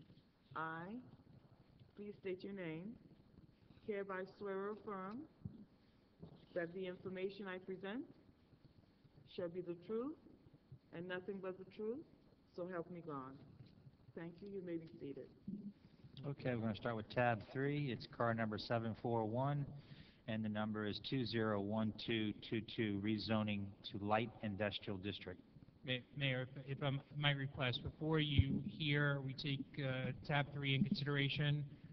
Tab 13 is the corresponding legislative item, which is the small-scale future land use map amendment, which Okay. you should all hear first and make a decision on before hearing the rezoning. Okay, car number 742, number 2012, small-scale future land use map amendment, tab 13. Yes, this is an ordinance of the City of Homestead, Florida, granting the request of Camarillo Site 1, Inc. for a small-scale future land use map amendment to the comprehensive plan by changing the land use designation of 2 parcels totaling approximately 4.07 acres from light commercial use to industrial use for property located south of the Homestead extension of the Florida Turnpike, east of 162nd Avenue, and northwest of East Maury Drive, as legally described in Exhibit A and providing for an effective date. Okay, so move it. Motion. Thank you. Second. Second. Staff report. Yes, sir. Staff recommends that the mayor and council approve the proposed ordinance requesting the small-scale comprehensive land use map change. The applicant intends to construct a telecommunication tower and an office building on the undeveloped parcels upon the approval of this small-scale amendment. The property currently has a future land use designation of light commercial use and is zoned agricultural district. The applicant has concurrently filed an application to rezone the parcel, which is tab 3 that we'll hear in a moment, to the light industrial. Got it. To the light industrial district. To allow the communications tower, which is being processed under the separate application 2012-22. They have proffered a declaration of restrictive covenants to limit the list of permitted uses on this 4 acres to a B1 and B2, but we'll explain that in the rezoning. We recommend approval of this. Thank you, sir. Questions from council? Hearing no questions, I'll open the public hearing. Questions from the public at this time? Hearing none, seeing none, I'll close the public hearing and final questions from council. Madam Clerk, call the roll. Councilman Williams? Yes. Councilman Maldonado? Yes. Councilwoman Wallman? Yes. Vice Mayor Burgess? Yes. Councilwoman Fairclough McCormick? Yes. Councilman Shelley? Yes. Mayor Bateman? Yes. The motion carries. Thank you, Madam Clerk. Tab 3 again, car number 741-201222, rezoning to a light industrial district. Yes, this is tab 3, an ordinance of the City of Homestead, Florida, granting the request of Camarillo Site 1, Inc. for a rezoning for 2 parcels totaling approximately 4.07 acres from agricultural district AU to light industrial district I1 for property located south of the Homestead extension of the Florida Turnpike, east of 162nd Avenue, and northwest of East Maury Drive, as legally described in Exhibit A and providing for an effective date. This is first reading. Thank you. I'll entertain a motion for approval. Move it. Thank you. Second. Thank you, staff. After we've changed the land use, we need to change the zoning. We're attempting to change the zoning from agricultural district to the light commercial. To I1. Essentially, the I1 district is the only district that we allow telecommunications towers. Again, the applicant in the future wants to submit an application for a telecommunications tower and an office building. They've proffered a covenant that suggests that they would only use uses in the zoning districts of B1 and B2, with the only industrial use being the tower. We recommend approval. Thank you, sir. Questions from council? Yes, sir. Yes, Mr. Burgess. Thank you. I noticed at the P&Z there was some opposition. I was just wondering, I see a couple of guys, a fellow from the church and a guy from the neighborhood that came over and voiced some concerns. I was just wondering if the applicant was able to reach out to them and perhaps maybe take care of their concerns and reach out to the people that did show up at all and ease their concerns or take care of it. Mayor Bateman, Council Steve Shiver, Camarillo Site 1. The gentleman that from the church across the street, we were able to talk to them that day, gave them our phone numbers if they had any additional questions, and they were pretty much alleviated, and obviously they're not here tonight. Second, the gentleman on the north side of the Turnpike, in fact, we had purchased his property several years ago. One of my clients purchased a parcel of his to the north, on the north side of that, and his only comment was he wants to make sure he can preserve his land value to sell for high-density residential. So that's a market play, and I have nothing to do with that. Yeah. No, I just wanted to make sure the church was okay. I mean, they've been there a long, long time. Absolutely. And they've always been good to the city and good neighbors over there and maintain their stuff well. So I just wanted to make sure that they were on board, or at least they were comfortable on where you guys were headed if this project comes through. And one other question, if I could. Number 104, so this long list of allowable uses, I believe, and number 104 is automobile service stations, and they could do tire repair, radiator cleaning and flushing, washing and polishing, and things like that. I'm not sure radiator flushing and things like that is a proper use over there. I just wondered maybe if we can at least cut that one out. If I may, in the original proffer that we made to the city, we actually cut out a lot of the uses that you're talking about. When it came back to us, it included that use. Also, self-storage facilities and things like that. I mean, obviously, we would like to keep it as liberal as possible, but we have no objection to not doing automobile repair. Now, service station is a convenience store, and ancillary self-service pumps, that we may do.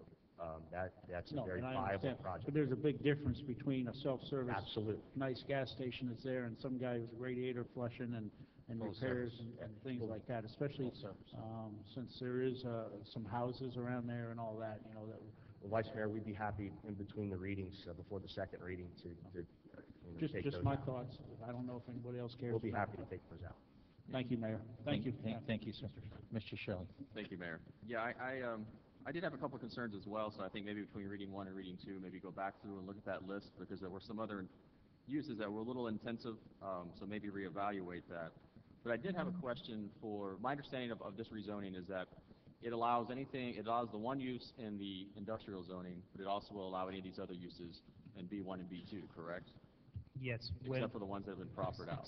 Except for the ones, well, hopefully he'll proffer in a limited number of uses, and we'll allow those, but they'll be B1 and B2 uses. The only thing over B2 will be the I use, which is the tower. Correct. Should they gain. But what we're doing tonight is essentially allowing rezoning for that I, which is the one use, but also all these ancillary uses in B1 and B2 would also be allowed under this rezoning, correct? Correct. And then, so I'm okay with that. I guess the purpose of the statement is, I would like to reevaluate some of the items here, because I think some of them may be a little too intense for this particular corridor, but I'm not sold on the idea of the actual tower. So I'm okay with the rezoning, but going forward, I'll need some more information. They need to come back in. Yeah, there's another additional process, correct? Correct, for a tower. They need to do first a tower site plan, but first they need to apply under our telecommunications ordinance, which is a process where they need to submit a report. And they've done a draft report of it already, but we're not at that point yet, where they'll get a radio frequency engineer to look to see if there's a gap in coverage. If there is a gap in coverage, there's a protocol that they need to follow, which suggests first choice is to locate your antenna on a city-owned facility, second choice a private facility, and if none of those exist, you would locate it on your own tower. So that's the process that we'll go through next. Okay. Yeah, I just want to be clear that this is zoning only, and then the issue of the actual tower building itself is we'll have another chance to evaluate that going forward. Yes, sir. Okay, thank you. If I may clarify, the tower building is not going to be, we propose a 5-story office building there, 5 to 6-story office building. It will be, some of that will be like the Regis, you have such a concentration of residential in that immediate proximity. A condo office or Regis type facility, which is a national chain, that's what we propose there. So it's not going to be like a tower, a building specifically for that tower. It's going to be an ancillary use for our Skynet 360, which we will be the first tenant on the tower as well. So you'll have an outstanding facade to hang that tower on. Sorry? You'll have an excellent facade to hang that tower on. Absolutely. The building will be the facade. Yeah. Absolutely. And Mr. Bateman, you say that, and it's true, because the old tower ordinance, which I believe I was instrumental in working with Mr. Weiss, your city attorney, in adopting this years ago, you need to really start looking at your technology. It has evolved. quite a bit. The tower ordinance that you have now provides for a certain height, provides for a certain proximity using city-owned site. As we become more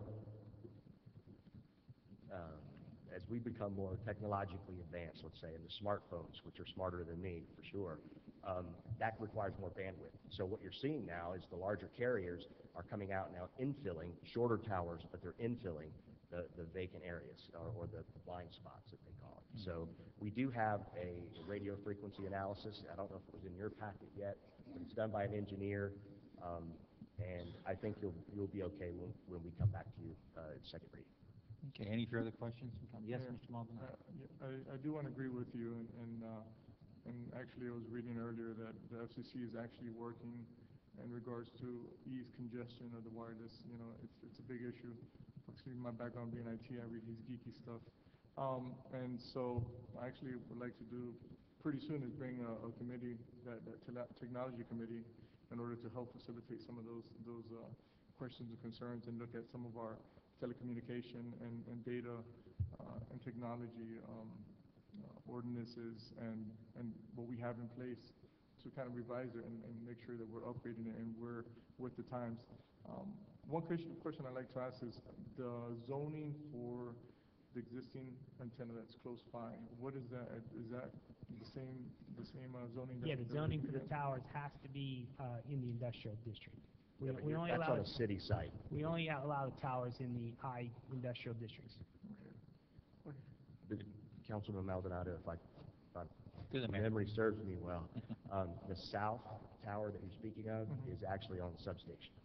It's on city land. It was a lease that was done years ago with the carrier. And I don't know who, I started out with a cell on wheel, cow, and then it evolved into what you see there today. But that tower, the top 4 spots on that tower, taken by the larger carriers. And we need to have, for the product that we offer locally, by the way, and our founder is a product of South Dade. I'm a product of South Dade. So the service that we offer, we're going to require a little more height. So that tower there to the south would not accommodate Skynet 360. Thank you. Okay, any further questions? Hearing none, I'll open the public hearing. Questions from the public on this item? Hearing none, seeing none, I'll close the public hearing. Madam Clerk, call the roll. Councilwoman Fairclough McCormick? Yes. Councilman Shelley? Yes. Councilman Williams? Yes. Councilman Maldonado? Yes. Councilwoman Warman? Yes. Vice Mayor Burgess? Yes. Mayor Bateman? Yes. The motion carries. Thank you, Madam Clerk. Okay, tab 4 is car number 736201257, variance from City Code Section 23-104A. This is a resolution of the City of Homestead, Florida, approving the request by 7-Eleven, Inc. for a variance from Section 23104A, conforming in certain instances of the City Code of Ordinances to modify internal lighting on a legal non-conforming pole sign on property located at 792 Homestead Boulevard, as legally described in Exhibit A and providing for an effective date. Entertain a motion. Move it. Thank you. Second, okay, thank you, sir. Staff? I'm going to take a little time here and try to put this issue into context because I'll be fast. Because it includes tabs 4, 5, 6, and 7. They're all related. What we have here is tab 4, which we're talking about, which is a variance for a non-conforming pole sign. Tab 5, item number 2, is for a wall sign on the east side of their building. Tab 6 is for a wall sign on the south side of the building. The issue is that these signs, they need a variance for them because they have the pole sign. The pole sign is the issue. So the code says that no conforming sign, being these wall signs on tabs 5 and 6, can be erected on a property when an existing non-conforming sign, the pole sign, already exists on the property. They can't be put up until that original non-conforming sign, the pole sign, comes down or is made in conformance. So if the pole sign is made to conform with the code, being a monument sign, then those signs can go up, except for the sign on the south side, because the sign on the south side of the building is not permitted to be parallel to an existing sign that is a standing sign, either the pole sign or the monument sign. So now you'll have, if they modify the pole sign is there, or they modify it to a monument sign, you have two parallel signs, which the code does not allow. So, the major issue here is the non-conforming pole sign, which creates the necessity for the three other variances. Again, we're recommending denial of this variance request, actually all the variance requests. But the code provides that the variances are discouraged, but can be granted by the council if the applicant meets the standards in section 30-42 of the code. So we've analyzed all the variances here and have determined that according to the code, we don't see special circumstances that exist that prevent a reasonable use of this property with the variance. The hardship that they claim is not, in our opinion, particular to the property. The literal interpretation of this code does not deprive the applicant of any of the property rights that anybody else in the district would have.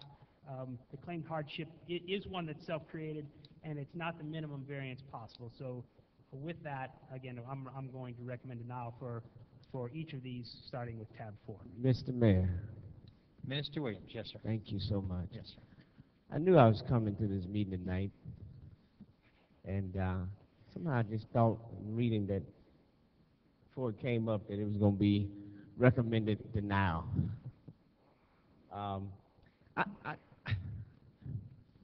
Ever since this applicant has come forth, and we've made the changes, the loops that I think we had to jump through before. Before you recommended this to us, and this is maybe to the applicant, did you all have conversation back and forth about that he was going to be recommending denial for this? Yes, Council. We knew in processing the application and meeting with staff that their interpretation of the requirements that were needed under the code, under your 8 various requirements for the variances, they didn't feel that we met those requirements. We did submit the letter of intent.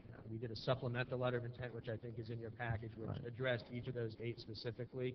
Of course, on behalf of the applicant, let me put for the record, Jeffrey Flanagan, offices at 1450 Madruga Avenue, Coral Gables.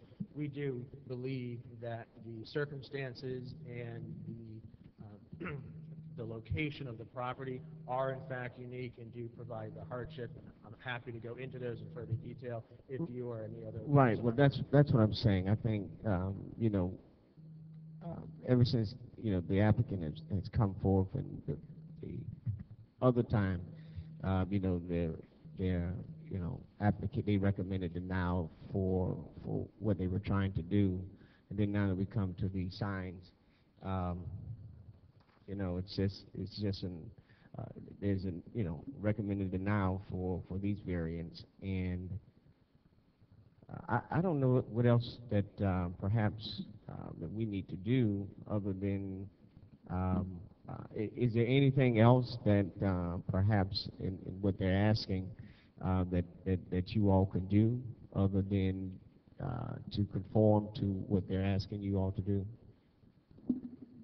So as Mr. Corradino said, I'll start with the signs on the building. They are conforming. They are allowed under the code, except not right now because of the existence of the pole sign. Right. And whether there's a pole sign or a monument sign, so let's call that the street sign. Mm-hmm. Whatever the street sign is out there, the signage on the south side of this building would still require a variance because it's parallel with the street sign. Correct. Although the code does allow you to have a sign on the building on each side when you have double frontage, which this of course has. So the way to do it would be to remove the pole sign and create a monument sign. But the pole sign is there, it's legal, non-conforming, and that was actually part of the site plan that was approved. I mean, the site plan was last month, and a couple of the variances were 2 months ago. So that, the sign, its existence, its placement, has been reviewed and has actually now been approved by the council. And so the only way to get rid of what would be 2 of the variances, I think, 2 of them, would be to bring it to a monument sign. One of these variances I submit to you, the variance for the changing of the lighting in the pole sign from fluorescent to LED. In my mind, it's not much different than changing the light bulb. We could go in today. I think you all know the property well enough. If you Yes. want, I do have some recent pictures. You will note on the pole sign that the frontage, the panels have been replaced, which you're allowed to do. You're allowed to replace the lights. So if there was a burnt-out fluorescent light, we could go change it. We could flip the switch, and it could be lit up at night. Because 7-Eleven wants to be more efficient and environmentally friendly by switching to the LED lighting, it's a function of the code and what's written in your code that says, actually, you can't change the technology unless you get a variance. Okay. Okay, that's all I have for right now. Mayor. Mr. Shelley. Sorry, Which one you approved?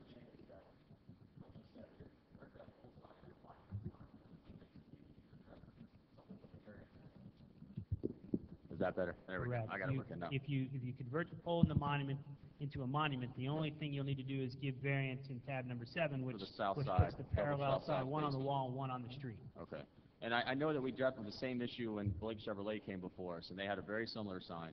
And essentially, all that was required was them to put metal around the two, because this time I went by and looked, there's two poles. Right. The same type of situation, correct, where they could wrap that and make it a metal facade so it looks like a monument sign? The monument sign needs to be, well, the code says it needs to be 12 feet high as in a maximum and 80 square feet. So that would be something you all had to grant if it's higher than that. If it's Okay. higher than 12 feet. But I'm saying, as far as, I guess the height and stuff we could deal with is a different issue, but as far as actually converting that existing pole sign by doing some fabrication to make it appear like a monument sign, just like Blake Chevrolet, if it's attractive looking, would solve the issue, correct? It technically would solve the issue. I think the concept of the monument sign was to have lower, more eye-level signage, and so. But in this case, okay, I guess I'm just asking the same question. That is, that would solve the problem as far as that. Now, there's a second issue that would arise then, which deals with height and whether or not it exceeds the height variance issue, which we again also granted to Blake Chevrolet on a similar corridor. So I've driven by the site. I have no issues because of the palm trees that they have to decorate the area. It makes sense to have their sign on that particular US 1 corridor be a little bit higher. But I do think that it should be a monument-style sign in order to be fair to all people who've applied on that corridor, and I don't think it would be too difficult to do. So I do encourage, or I wouldn't support the variance for the pole sign. I would want that converted to a monument sign, but I think it could be done just like Blake Chevrolet did, fairly cheaply and easily, and not have to, completely destroy it and rebuild it. Councilman Shelley, if I may, and that may be true, but I think what you're doing at that point is creating much greater mass and the appearance of a much greater mass by enclosing the pylons. At this point, you do have the two pylons, and you have open space in between the two of them, so it's a much cleaner aesthetic view. You can see through the palm trees, you can see the other landscape. I hear you. I mean, I disagree with you, but I hear you, because I think that the Blake Chevrolet sign looks pretty good the way they did it. I think it looks okay. So in my sense, I mean, my position is pretty strong. I mean, you're not going to convince me over poles versus non-poles.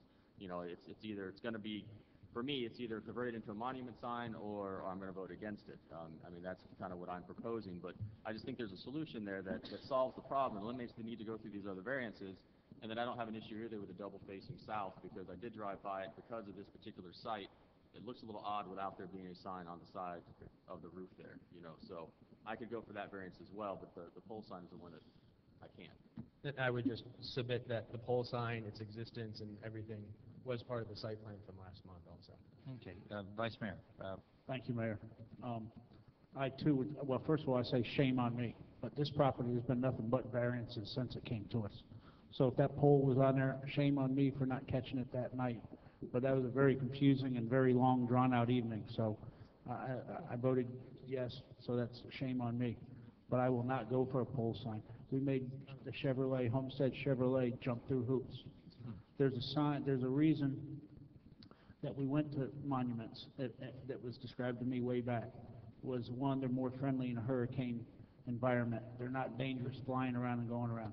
Secondly, going back to the night that the variances were given in the past, the gentleman came to my office and promised me that would be a beautiful sight as people entered Homestead. Seeing a 24-foot 7-Eleven sign is not a beautiful sight to me. So I will not be supporting any of it tonight if the pole sign stays up. Thank you. Ms. Wall. Hi. Question. Is this mandatory by 7-Eleven that you have the sign that you're requesting? There is, and I don't have the lease with me, but there is language in the lease regarding the existing pole sign and the placement also of the building signage. But isn't there language also that you're to conform to cities where your structures are going to be? I don't have the lease in front of me, so I don't know, and I wasn't involved with the lease. I think that was done at this point probably 2+ years ago between the property owner and 7-Eleven. How high are your sign? Is the sign now? How high is the pole? The pole, it goes up, I think it's 24 feet high. And what's our limit, Joe? 12 feet. There are instances in Miami-Dade County where 7-Eleven does have urban locations on Miami Beach and Miami with signage that conforms to their codes that are monument-type signs. I don't have pictures of it right now, but I know they exist. And this sign, wasn't that an existing pole? Yes. Yeah, Councilman Waldman. It's an existing pole sign. That's why it's legal non-conforming, because it was there and existing prior to the change in the code. And the building used to have signage on it also. So when there was a previous tenant, and this reestablishes some of that signage. Just so you know, I think we've all, I know I've tried really hard to, I welcome you to our community. I'm very excited that you're coming to our community. I'll be one of your customers because I live down the road there. But I know that the hands are tied of our developmental services because they have to go by what's on the books. And I know people see things that where they're grandfathered in, and I think the answer to all of this is that that we do need some code changes. We do need to change some of our codes. But I agree with the monument sign, because I remember sitting beside of Mayor Bateman at the time, and we were so worried, with this Blake Chevrolet, and I drew a little picture, and I looked over, and he had drawn the same little picture, and we took it down to Joe, and he said, yes, that would be a monument sign. And it was fairly inexpensive. It was just, how high was that? 20. I don't recall, but it was the same height that they had, I think, originally. No, I mean, how high did they have to come up with to fill in the bottom? Do you remember? I don't recall the exact specification. About 10 feet. About 10 feet? So would that be a hardship? I mean, I have no problem with the signs of the south sign on the building. I have no problem with any of that. We want you here, and we want to be friendly, but we have to be fair to everybody. Sure, I understand that, and if I go back the last couple of meetings, my apologies if any part of my presentation created confusion, but I thought there was significant discussion about the existence of the pole sign, and the fact that it was legal non-conforming. We had the US 1 corridor, we had billboards in the area both to the south and to the north, and so that was part of the overall site plan application. What's before you tonight is on behalf of the tenant 7-Eleven to put the signage on the building and to use and to change the technology in the pole sign, which again is the legal non-conforming. So with that having been approved, again, I also submit that it is a hardship to cut it down. That has received the essential blessing of this council to remain with the legal non-conforming pole sign, and so now it's a function of changing the lighting technology. Let me ask, and I have no problem with that light. I mean, I have no problem with that. But let me ask a question, Mr. Cordino. let me ask a question. Let's say that the pole stayed, what did you say, 18 feet? I believe it's 24. Oh, 24 feet, okay. Well, that's what Chevrolet was. Yeah. How high up would they have to go to justify a monument sign to fill in from ground up? Well, the monument sign needs to be a solid mass, so they would have to fill it up all the way. All the way up. Yes. But we could have a variance on that. Sure. If they made an effort to come up to whatever it was Blake Chevrolet came up to, 10 feet, I think the mayor said, correct? You could, yes. I don't know what that would look like. I mean, I'm certainly not going to say I'm going to agree with that right now, but how hard would it be for you to have a crane come in there and just pop off the top of those poles too and meet us a little bit? Well, I didn't ride by there today, so, If I but were- I ride by there almost every other day. I'll pass out, they're just 4 photographs, I'll hand them to the clerk to pass them.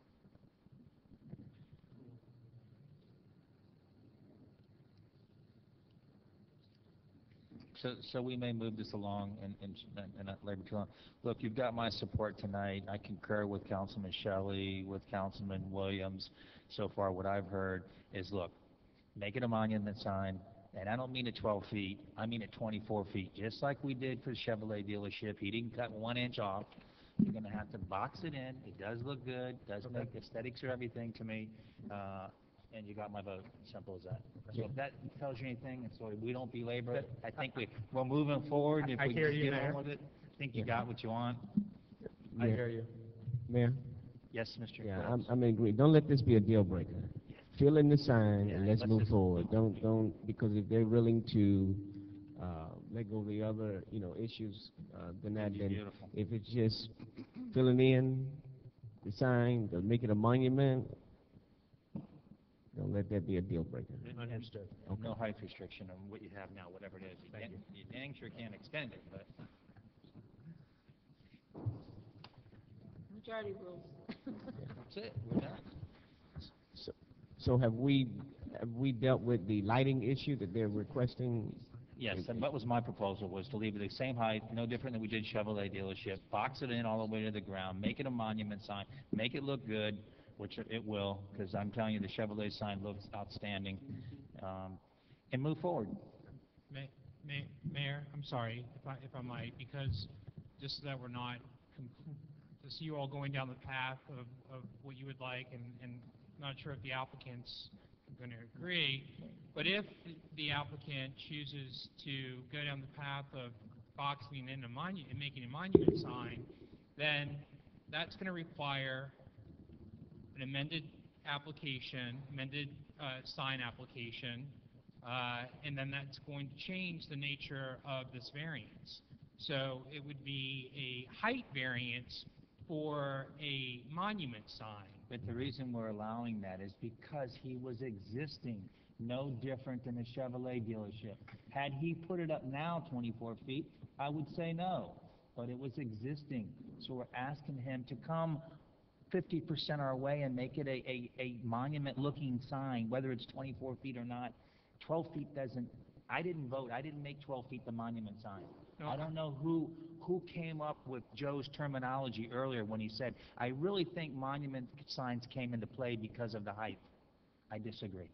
That's my opinion, okay? So that's my vote's that way. I think if you concur with that, I say we call the vote. If it's a second, if he has to go through something else, he has to go through something else. Mr. Mayor, may I, and maybe Yes. it's a question to the city attorney that I don't think I'm entitled to ask, but I believe you can put a condition on the approval,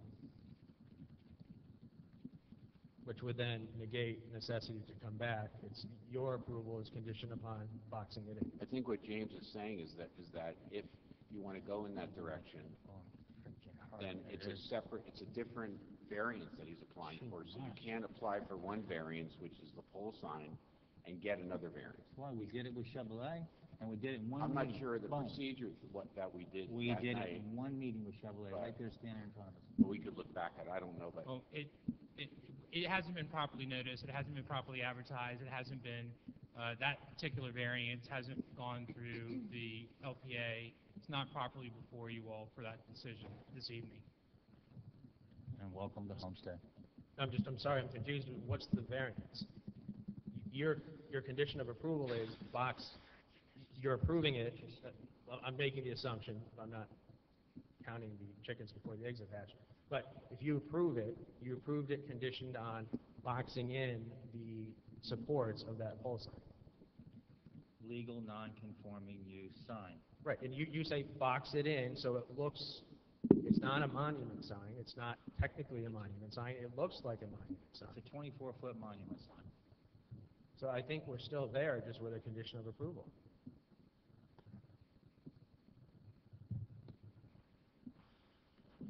I think what we said, which is that I'm sorry, but we view it as, James, correct me if you think I'm wrong, but you applied for a variance for a pole sign. And that's what's been advertised, that's been, what's gone through our process. you're now, what the council is saying is that we're going to deny your request for a pole sign, but if you came before us with a variance for a height variance for a monument sign, we'd be interested in granting it. I think that's what the council is saying. And in order to do that, you've got to go through a different process. Is that what you're saying? Right, and I don't think you have any other plans that go along with a monument sign as well.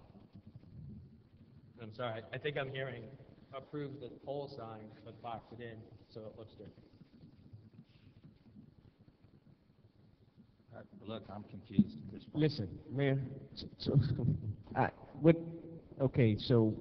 this pole sign, most of us have said that we're not going to approve it as a pole sign, but we're saying that conditionally, or because he came in, the applicant, as a pole sign, now that we're asking them to box it in to make it a monument, then that requires augmenting the application. Is that what I'm understanding?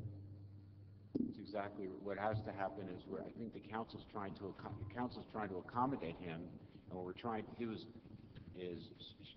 explain the procedure for accommodating. You're exactly right. He needs to file an application for a height variance for a monument sign. That's what he needs to do. I mean, and what the applicant is saying is that we're still talking about the same sign, and that if we conditionally approve it, that it becomes a monument by filling it in, would that accomplish the same thing? But my understanding is that that will create a height variance, not what it is as an application that has been advertised for at this moment. Correct. So then, Richard, as a technical point,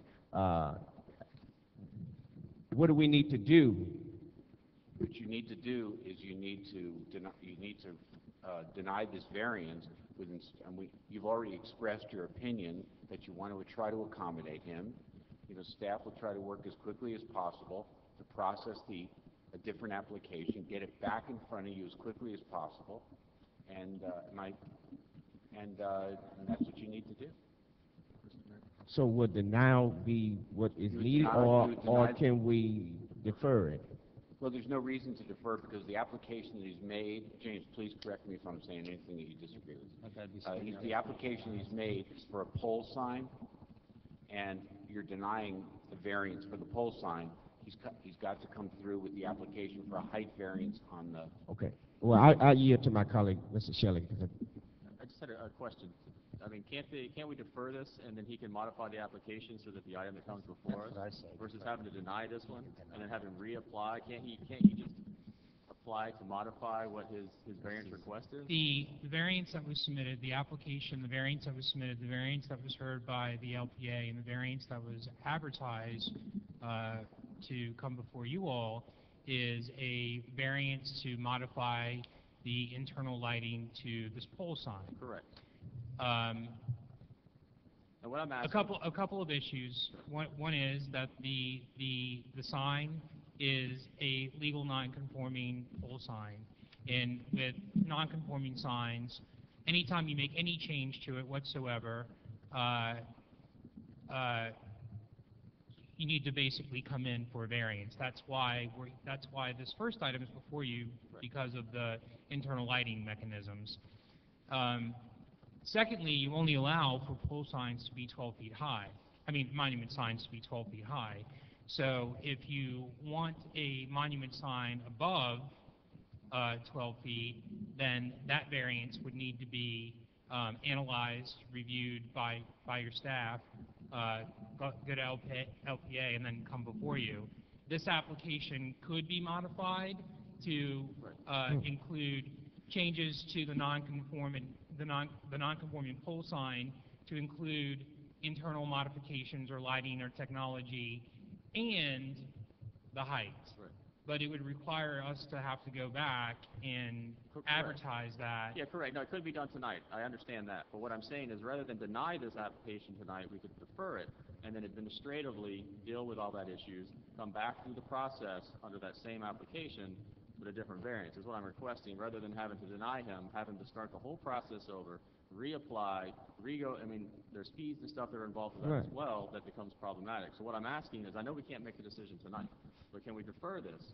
Then administratively, you guys discuss the changes and the variances, go through the process to get before us, either by the next council meeting or as soon as possible, and then make the decision is what I'm trying to determine. Is that a possibility or not? It could be done. It would just have to, it'd have to be re-advertised. It would probably, Yeah, it would that's require fine. going to the LPA, Okay. and then it would require, being they could- re-advertised and coming back before you. Yeah, and I'm okay with that. I don't know what my colleagues are, but my problem was I didn't want to deny this and have them have to put a new application in with new application fees and all that. I want them to, I want to try to accommodate them and work with them, but also get a good product. So that was my question. Okay, further questions? Yes. Yes? Just quick, is there a cost associated with the re-advertising, and if so, how much is? The cost if we, is, a couple of $100. Okay. Doesn't seem too bad. I was just trying to think of how that would impact you financially to have to go that route. But if it's a couple $100, then perhaps it may be worth the investment. Mayor, Yes, Mr. I move that we defer the item, let the change takes place administratively, and then bring it back without trying to have any more additional cost to the applicant, that we work in the parameters in which we are trying to accomplish tonight. Motion. Thank you. We got a motion and a second. Discussion? Discussion? Hearing none. Madam Clerk, call the roll. Councilman Maldonado. Yes. Councilwoman Woolman. Vice Mayor Burgess. Yes. Councilwoman Fairclough McCormick. Yes. Councilman Shelley. Yes. Councilman Williams. Yes. Mayor Bateman. Yes. The motion carries. Thank you, Madam Clerk. Okay, so that takes care of 4, 5, 6. Well, I was trying to ask, that was Sure. that was on item 4, correct? Just the pole sign? Because what I was going to ask, I was trying to make sure that that was just on item 4. If there's no fundamental issue with the building signage, right now 7-Eleven has no building signage. There is a temporary sign, which is effectively a banner sitting at above the front entrance. It's not illuminated, so obviously you don't see it at night. The pole sign's not lit up at night. There's nothing on the south side of the building. So, seeing that we are resolving concerns and hoping we'll come to an agreement in the next month or two on the pole sign, I would ask that the council please, on behalf of 7-Eleven, so they can install their standard brand identity. I was at the store after the last Planning and Zoning Board hearing, and the store manager had put out by the sidewalk one of those, the little A-frame signs, which of course code enforcement came around and said you can't It's do that, illegal. so he took it in. He didn't know that, but he was making an effort. Without even asking, he was talking to us and saying, please get me my signage because my sales went up significantly when I had that sign out on the street so people could see us. He had said, you really can't see the sign on the street somewhat because of the trees. And so, with very little building signage, I ask that the council please consider approving what would be, I think it's tab 5, 6, and 7, the 3 variances for the building signage, so that 7-Eleven can get rid of that banner sign, which at some point is going to start looking a little decayed and frayed, And be they can illegal. install the true signage on the building Yeah. so that people can find them. Can we take 5, 6, and 7 together? Well, they're quasi-judicial items. I can read the title for each. You can discuss them, but you need to take a vote on each one separately. Go ahead. That sound good? Okay, shoot. Rock and roll, let's go. Okay. Don't look at Richard, look at us. Serious. I'm sorry? I said, don't look at Richard, look at us. 5 of us are nodding our heads. That's all. Tab 5 is a resolution of the City of Homestead, Florida, approving the request by 7-Eleven Inc. for a variance from Section 23105, conforming non-conforming signs, prohibited on single business localities of the City Code of Ordinances to allow for the replacement of building signage on the east front facade of an existing building where a legal non-conforming sign also exists on property located at 792 Homestead Boulevard, as legally described in Exhibit A and providing for an effective date. Tab 6 is a resolution of the City of Homestead, Florida, approving the request by 7-Eleven Inc. for a variance from Section 23105, non-conforming signs prohibited on the single business localities of the City Code of Ordinances to allow for the replacement of building signage on the south side facade of an existing building where a legal non-conforming sign also exists on property located at 792 Homestead Boulevard as legally described in Exhibit A, providing for an effective date. Tab 7 is a resolution of the City of Homestead, Florida, approving the request by 7-Eleven, Inc. for a variance from Section 2380A, all other zoning districts of the City Code of Ordinances, to permit a sign to be erected parallel to an existing pole sign located on the south side facade of an existing building located at 792 Homestead Boulevard, as legally described in Exhibit A and providing for an effective date. Okay, we have all three before us. We know staff's point on it. Motion? Questions from council? I just have a question, just in layman's term quickly, what are we voting on? We're voting on the east sign on the I guess the roof area, the south sign on the roof area, and then what else are we voting on? And then the ability to have the south sign at the same time you would have a parallel sign on the street, whether it be whatever the first sign turns into. So two of these deal with the south sign. Yes, sir. And one deals with the east sign. Yes, sir. Okay, that's I just wanted to verify. Thank you. Okay, further questions? Yeah, Mayor, Yes, Mr. Rice. but Yes. they're recommending denial for this, so what are we voting on? Or you can make that motion if everybody's through discussion. Right, but I know, but since we have entertained it, we've entertained it as a denial. So, what do we need to rephrase it so? You deferred the pole sign item. Right. Now you're voting on the three other variances on these items. But if I ask staff what the recommendation is, then we have just made a motion to hear it, it's denial. Yes, so you need to, Make the motion. if you are, want to do something other than staff, you need to move approval. Make a motion. That's what your question is. Yes, sir. Okay. All right. So, Mayor, with that, I recommend approval of items 5, 6, 5, 6, and 7. I'll second, Mayor. Thank you. Okay, any final questions? Madam Clerk, call the roll. Councilwoman Wallman? Councilman Burgess? No. Councilwoman Fairclough McCormick? Yes. Councilman Shelley? Yes. Councilman Williams? Yes. Councilman Maldonado? Yes. Mayor Bateman? Yes. The motion carries. Thank you, Madam Clerk. Thank you all. We'll see you soon. Thank you, sir. Okay, 8 and 9 were gone from, so we are looking at tab 10. Car number 719, fiscal year 2013 budget amendment of $8,321,620. I read that right? 8 million, yes. 8 million, yeah, 321,624. Providing for a repeal. Move it. Got a motion to move it? I just need to read the whole title. Okay. An ordinance of the City of Homestead, Florida, amending the budgets for several funds and departments for the city for the fiscal year beginning October 1st, 2012, ending September 30th, 2013, by increasing the total budget revenues and expenditures by $8,321,624, providing for a repeal or severability and effective date. It's a second reading and public hearing. Okay, any motion to move it on? Move it? Second. Thank you. Staff? Mayor, this is a second reading. The purpose of this amendment is to roll the amounts encumbered primarily for ongoing capital projects at fiscal year end 2012 into the current fiscal year's budget.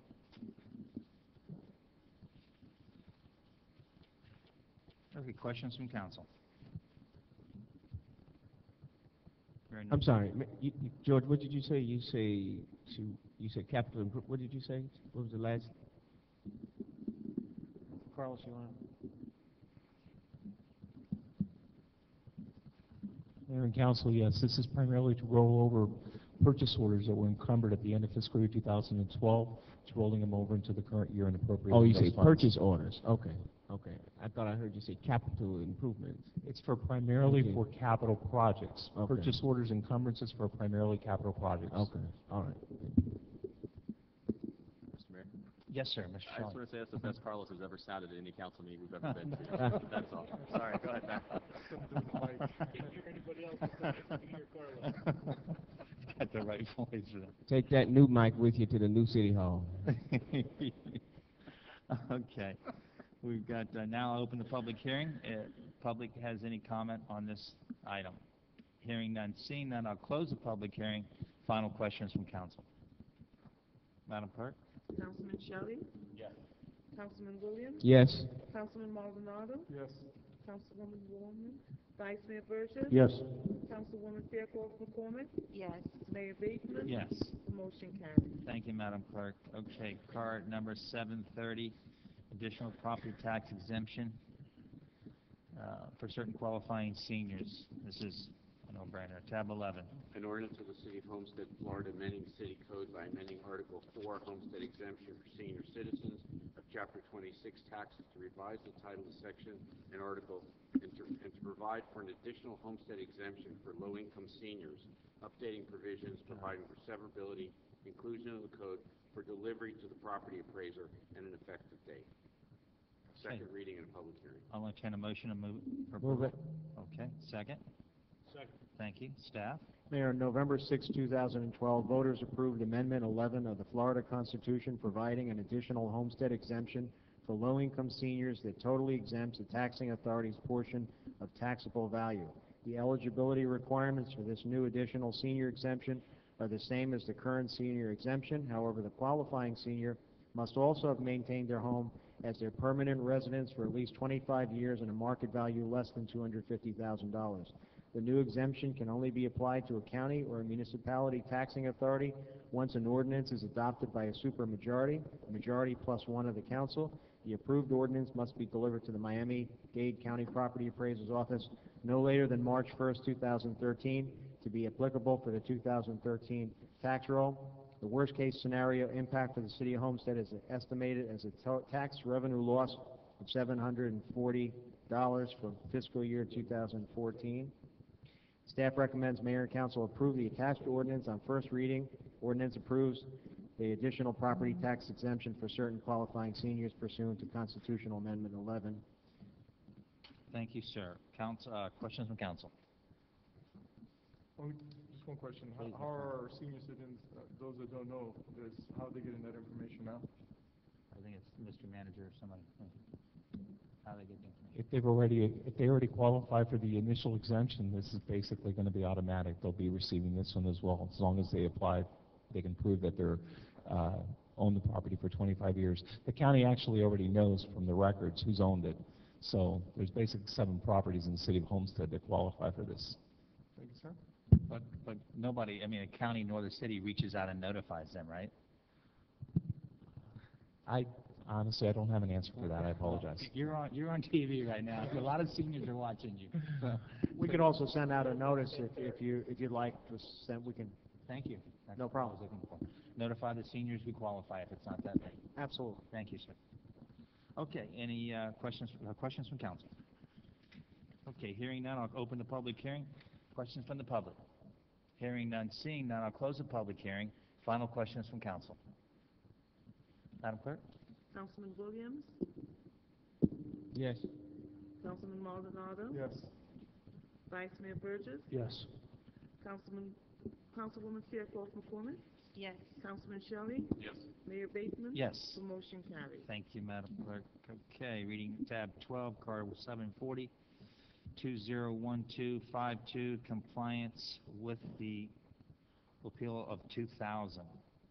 An ordinance of the City of Homestead, Florida, amending the City Code of Ordinances by amending Chapter 6, Building and Building Regulations regarding certificates of occupancy for place of public assembly, amending Chapter 30, Zoning, Article 1, General, in order to provide for amendments to definitions, amending Article 3, District Regulations to amend zoning district regulations of places of worship and places of public assembly, and amending Articles 4, Supplemental District Regulations to amend parking standards for places of public assembly and use with similar parking demands, prior to severability, inclusion in the code, conflicts, and effective date. This is the first reading. I'll entertain a motion for approval. Thank you. Second? Second. Thank you. Staff? Sir, we recommend the Mayor and Council approve this ordinance to provide these amendments to the city's land development code. The Religious Land Use and Institutionalized Persons Act of 2000 is designed to protect individuals, houses of worship, and other religious institutions from discrimination in zoning laws. In passing this law, the United States Congress found that the right to assemble and worship is at the very core of the free exercise of religion, and also recognized that religious assemblies can't function without a physical space adequate to their needs and consistent with their theological requirements. The attached proposed ordinance is intended to provide certain amendments to the city's land development and zoning regulations in compliance with this. The ordinance includes standardized treatment of public places of assembly, eliminates regulations for storefront churches, religious institutions, standardizes and clarifies parking standards for places of public assembly, and amends the certificate of occupancy procedure. Again, we recommend approval. Okay, questions from council? Okay, hearing none, I'll open the public hearing. Questions from the public? I'm sorry, Mayor. I'm sorry. Yeah, in reading this, I saw this, does this include storefront also? It just calls everything really places of worship and doesn't, it eliminates the language that says storefront. So it no longer singles out storefront churches. It treats everybody the same. whether for Whether public they're household? storefront or standalone building.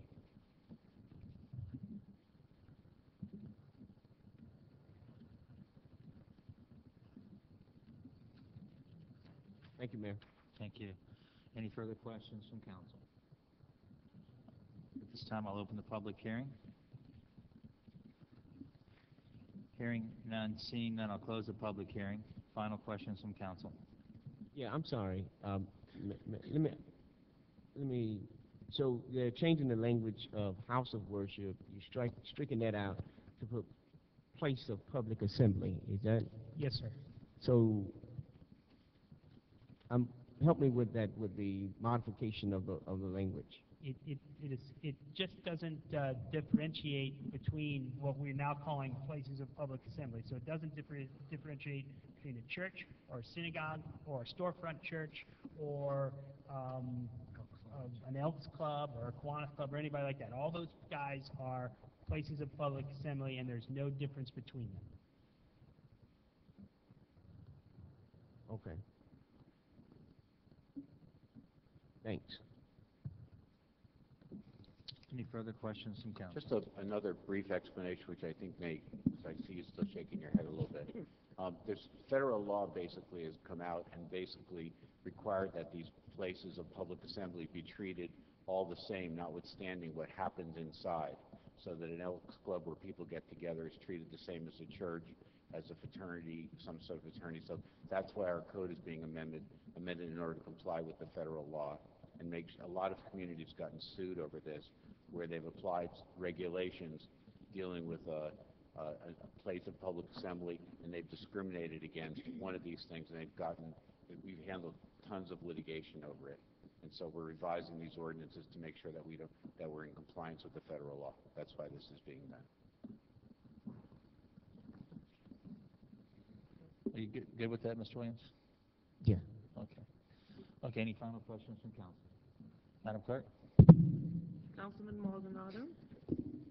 Councilwoman Walden. Yes. Vice Mayor Burgess. Yes. Councilwoman Fairclough McCormick. Yes. Councilman Shelley. Yes. Councilman Williams. Yes. Mayor Bateman. Yes. The motion carries.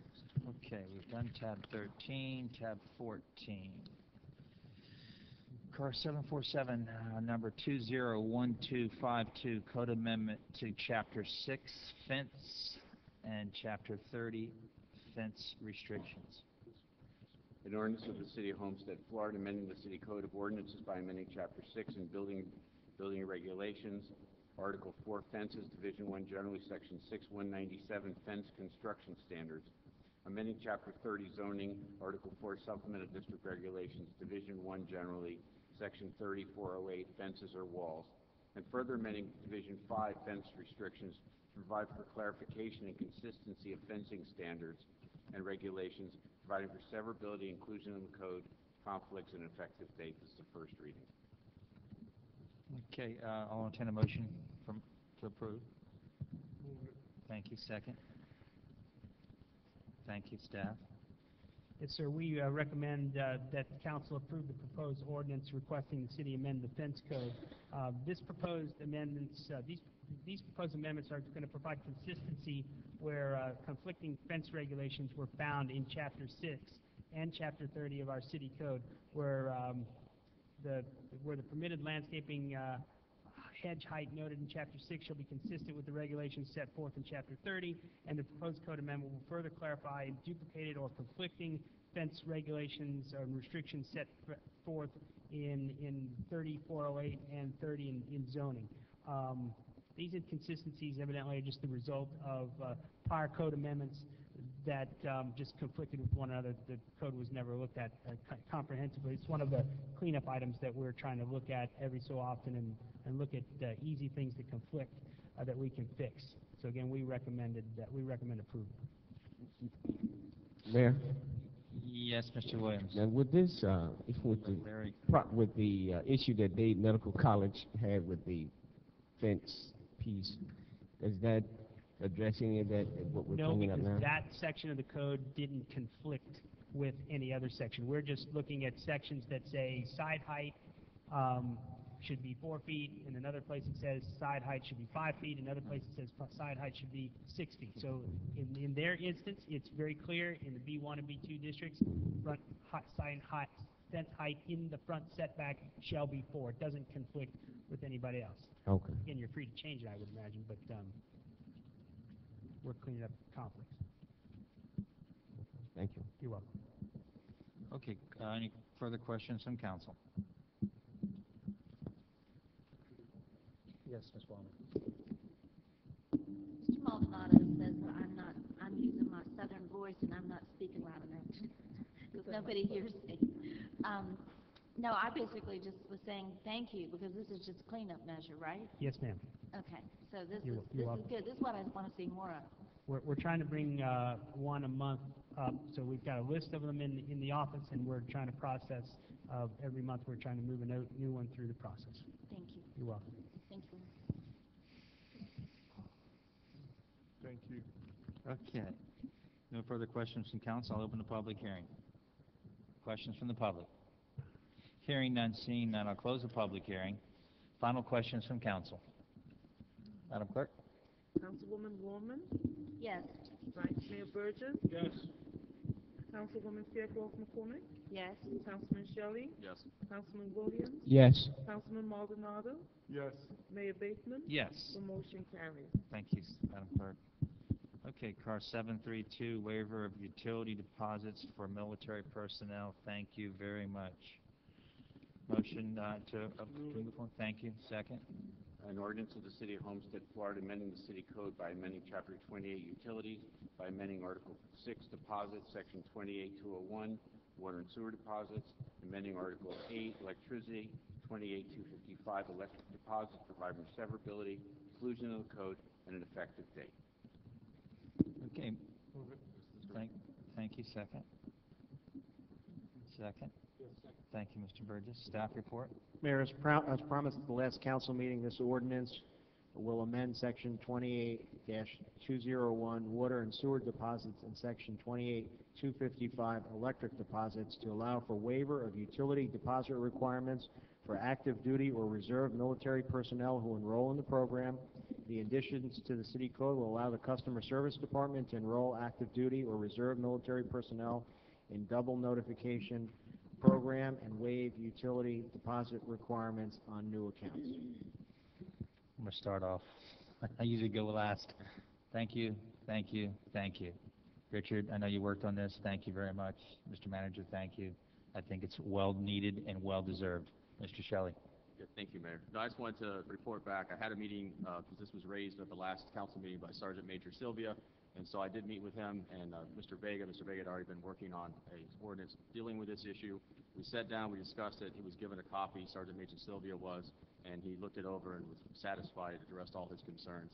And then I'll give an updated report on TAP 17 related to that issue afterwards. Okay, final questions? Okay, at this time I'll open the public hearing. Questions from the public? Hearing none, seeing none, I'll close the public hearing. Final questions from council. Madam Clerk? Vice Mayor Burgess? Yes. Councilwoman Fairclough McCormick? Yes. Councilman Shelley? Yes. Councilman Williams? Yes. Councilman Maldonado? Yes.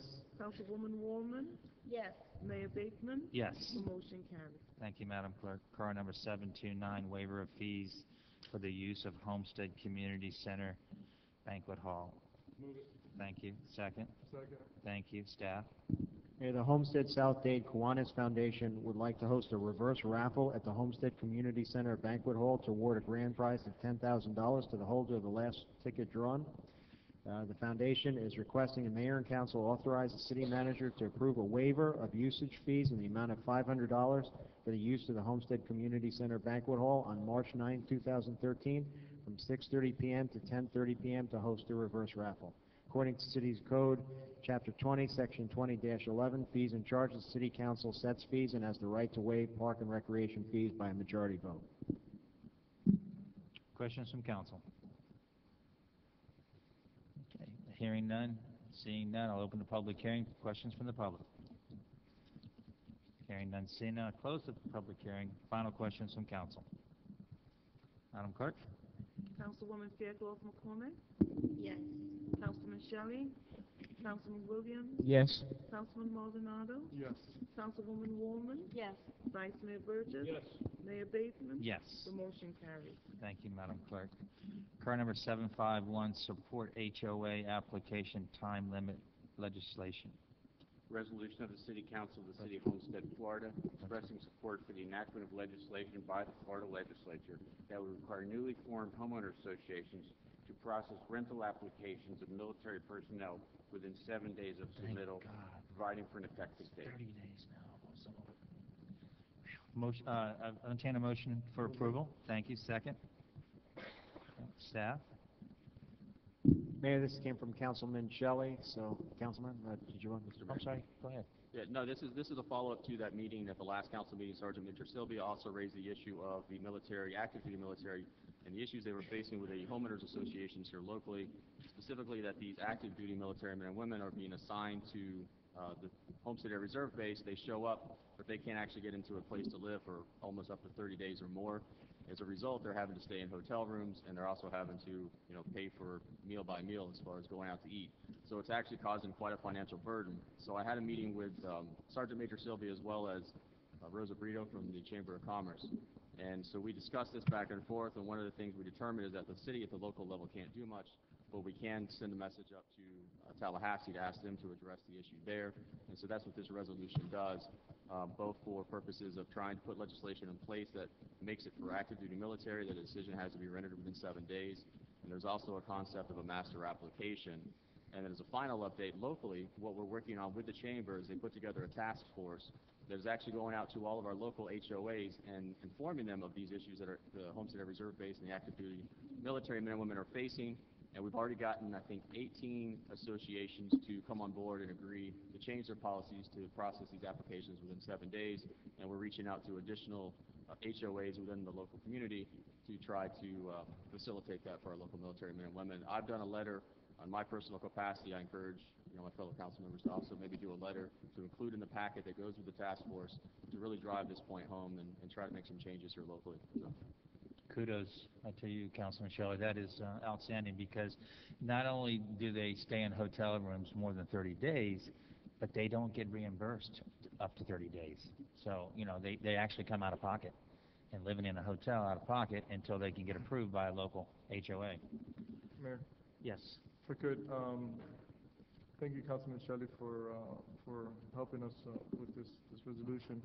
I know I'm actually got on board with Rosa Brito, and we actually went yesterday to one of the HOAs actually within Malibu Bay and met with their master board. First, thank you to Rosa Brito that she's the person that's walking this issue throughout the community. I believe it was the delegates of Keysgate that have already signed on and have a master application for them, and where the house master is actually signing off for these members so that the process gets within the 7 days. We took that over to, I offered my assistance to Rosa, and we've already scheduled a meeting with all HOAs within the east side that have gated communities to meet with the master boards and bring this issue before them. I'm kind of just walking with her. She's they've done all the work, and we're just supporting them. And so we did the first one yesterday over in my community, Nottable Bay, and that board, they're going to have to take it into consideration, but they didn't see no issue to oppose it, and we're basically going to give it to their property manager to make sure legally they're doing everything in their capacity, but it had full support. And so we have meetings with the rest of the HOAs that are all within the east side of Homestead. We already set those dates up, so if anyone else wants to show up and show support, we'd appreciate that. But again, thanks to Rosa, Shelley, and everyone else here, because we all supported it to make sure that we're helping our military members here in the city of Homestead. So just an update. Thank you. Excellent. Thank you, sir. Okay, at this time I'll open the public hearing. Any questions from the public? Hearing none, seeing none, I'll close the public hearing. Any final questions from council? Madam Clerk? Councilman Shelley? Yes. Councilman Williams? Yes. Councilman Maldonado? Yes. Councilwoman Woolman? Yes. Vice Mayor Burgess? Yes. Councilwoman Fairclough McCormick? Yes. Mayor Bateman? Yes, sorry. The motion carries. Thank you, Madam Clerk. Car number 717, replacement of side loader truck for garbage collection. Mr. Mayor, the next three items would generally have been on the consent agenda, but we didn't have the couch, so if you wanted me to read them all three together, you can vote on them together. You got my permission. Go ahead. Thank you. Resolution of the City Council of the City of Homestead, Florida, authorizing the purchase of one side loader truck from Nextran Truck Center, providing for waiver for competitive bidding, according to Section 2411.185, exemption from competitive bidding of the City Code, providing for implementation and effective date. Resolution of the City Council of the City of Homestead, Florida, authorizing the purchase of one front-end loader truck from Nextran Truck, providing for a waiver of bid, according to Section 22411.185, exemption from competitive bidding of the City Code, providing for implementation and effective date. Resolution of the City Council of the City of Homestead, Florida, authorizing purchase of Open Systems International Monitor software support for the City of Homestead Electric Utility Department, recognizing applicable exemption from engaging in competitive bidding pursuant to City Code Section 411A7, exemption from competitive bidding, providing for an effective date. You could vote on these with or without hearing the staff report. Okay, it's 18, 19, correct? Yes, 18, 19, and 20. 20. Okay, got a motion to move it? Second, thank you. Anybody want to hear staff? Okay, thank you. At this time, take questions from council. No questions here, no questions from council. I'll open the public hearing. Questions from the public? Hearing none, seeing none, I'll close the public hearing. Final questions from council. Madam Clerk? Councilman Maldonado? Yes.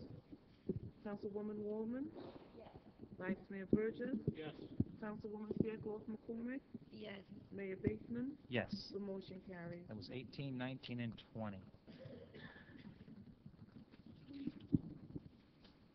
20. Okay, car 506, discussion of potential annexation evaluation. Motion? No, we don't need a motion. Thank you. Discussion. Okay, we're talking about discussion of potential annexation. Mr. Mayor, several members of the council have inquired about the potential of annexing some sites, and Joe is here to outline the process and try to get some direction from you all on whether you're interested in pursuing this, and then also kind of defining for us the scope of the study that would be required in order to do this. So, Joe, would you mind just doing a brief presentation? Yes, sir. This has come about mainly because we found that the county has recently lifted its ban on annexations in Miami-Dade County. It's a ban that had lasted the better part of the last decade. They've lifted that ban, and communities are starting to evaluate whether they want to enter into an annexation procedure. The annexation process can be fairly rigorous. It mainly depends on once you decide if you wanted to annex a piece of land, submitting a formal application to Miami-Dade County and going through their process. Prior to submitting a formal application, it's best that a community really determine who they want to annex. And you would do this by looking at the surrounding areas and evaluating the character of those communities to see if there's something that you want, and then the cost of bringing those services, providing the adequate services at the level of service that you provide them in Homestead to those communities. So our recommendation at looking at this is a two-phase approach. The first phase, or it's really a three-phase approach. The first phase is to examine the character of those areas surrounding our community, evaluate the costs by looking at the cost that we would have to pay to provide police, no fire, but water distribution, garbage collection, street lighting, street construction, maintenance, parks and rec, building, zoning, local planning, general government, and other services. And once we figured out that cost, if there were any areas that you deemed appropriate to annex, then we could enter into the county's annexation procedure, which is pretty lengthy. It has a lot to do with the rules, and it has a lot to do with other things that happen at the county commission, and it could take anywhere from a couple of months to a couple of years. Ultimately, if you're annexing a portion of the community that has people that vote, if you have 250 or more of them, they have to vote on being annexed. If nobody is there and it's just a business community or a vacant community, and then I believe you can annex them yourselves. The county likes to have everybody in agreement. The folks you want to annex, the surrounding communities, when you go into submit the annexation procedure. So it's a lot to be felt out. But the first step in the process would be to figure out, if there was anybody around that you wanted to annex and what it would cost to do that. We had looked at a handful of areas. There's a map in your package. I think there are 4 areas. We just looked at all the surrounding areas surrounding Homestead and tried to figure out how long it would take and what it might cost if you wanted to go out and do that evaluation. So that's in your package. And if you have any questions, I'd be ready to entertain them now. How much can you carve this up? Could you take commercial only? Since we go to 288 on 137, if you take 137 Speedway Boulevard, we go all the way to 288. But on the US 1 side, we only go to 15th Street. Actually, we don't even go to 15th Street, where the old Chevrolet dealership is. Could we carve out strictly the commercial property down to 288 on both sides? You can cut it up in any way you want. Yeah, because what the county will probably not want you to do is take highly lucrative places without taking some places that may have issues. So they won't let you essentially cherry pick the best places that provide the highest tax revenue without balancing that out somehow. And Mayor, one thing I can add, having been through this annexation process before in another city, is it's helpful if the elected body has a broad policy of, for example, in the previous city, it was the requirement for annexation has to be revenue neutral. So if the particular area that we're studying ends up costing us, then we don't want it. And so that's why each area was looked at independently, and then now whether the county likes that or not, that's a different issue. And in terms of looking also at what you're trying to accomplish, understanding why we're doing this in the first place. And in some cases, cities have opted for, well, we don't think it's fair that there's a little area here that doesn't have a city, and we don't think that's nice, and we want to include them. And so sometimes that's been the policy as opposed to it being a monetary issue. In some cases, it's been there's some geographic reason, or there's a commercial area that they want, or there's always been some sort of reason why we're doing this. Some cases is the larger the population, it triggers you into a different funding level with the federal government. So there's been different reasons. It's always helpful for staff to understand what you're trying to accomplish with annexation. And if you're not really sure what you want to accomplish, the broader the study, the better able you'll be able to look at everything and then try to figure out what is it that you like and don't like in each of the particular areas. I was really just trying to grow our commercial frontage, retail, down US 1, because I really don't think the county even they don't take a second look from 288, the area I pointed out, from 15th Kings Highway to 288, it's always seems to be beat up, run down, and they just don't take any interest at all in it. And I don't know, I think since we are so business friendly, I think that we'd be able to sell ourselves to them, and we'd be able to pick up some really, future valuable properties there. There are a lot of empty spots that have not been developed along US 1, around that Spitzer Dodge area, and and just big gaps up and down that highway area. So that's what I was thinking. I was thinking out loud, because if you look at the little city of Sweetwater, I don't know how they did it, but they took in the Dolphin Mall. I have no idea how they did, but they were able to conquer the Dolphin Mall, which had to have been a tremendous tax revenue. Yeah, now they're trying to get it right here. They do it in the middle of the night. Are you comfortable with the list that's in the packet, and to do the whole list, or you just want to do a specific item on the list? I'm choking to death up here. I was part of an annexation as well with the city, and it was a lot of work. I love the idea about US 1 and the commercial property. I think that corridor is neglected. I'm sorry, I swallowed my cough drop a few minutes ago. I think that corridor is neglected.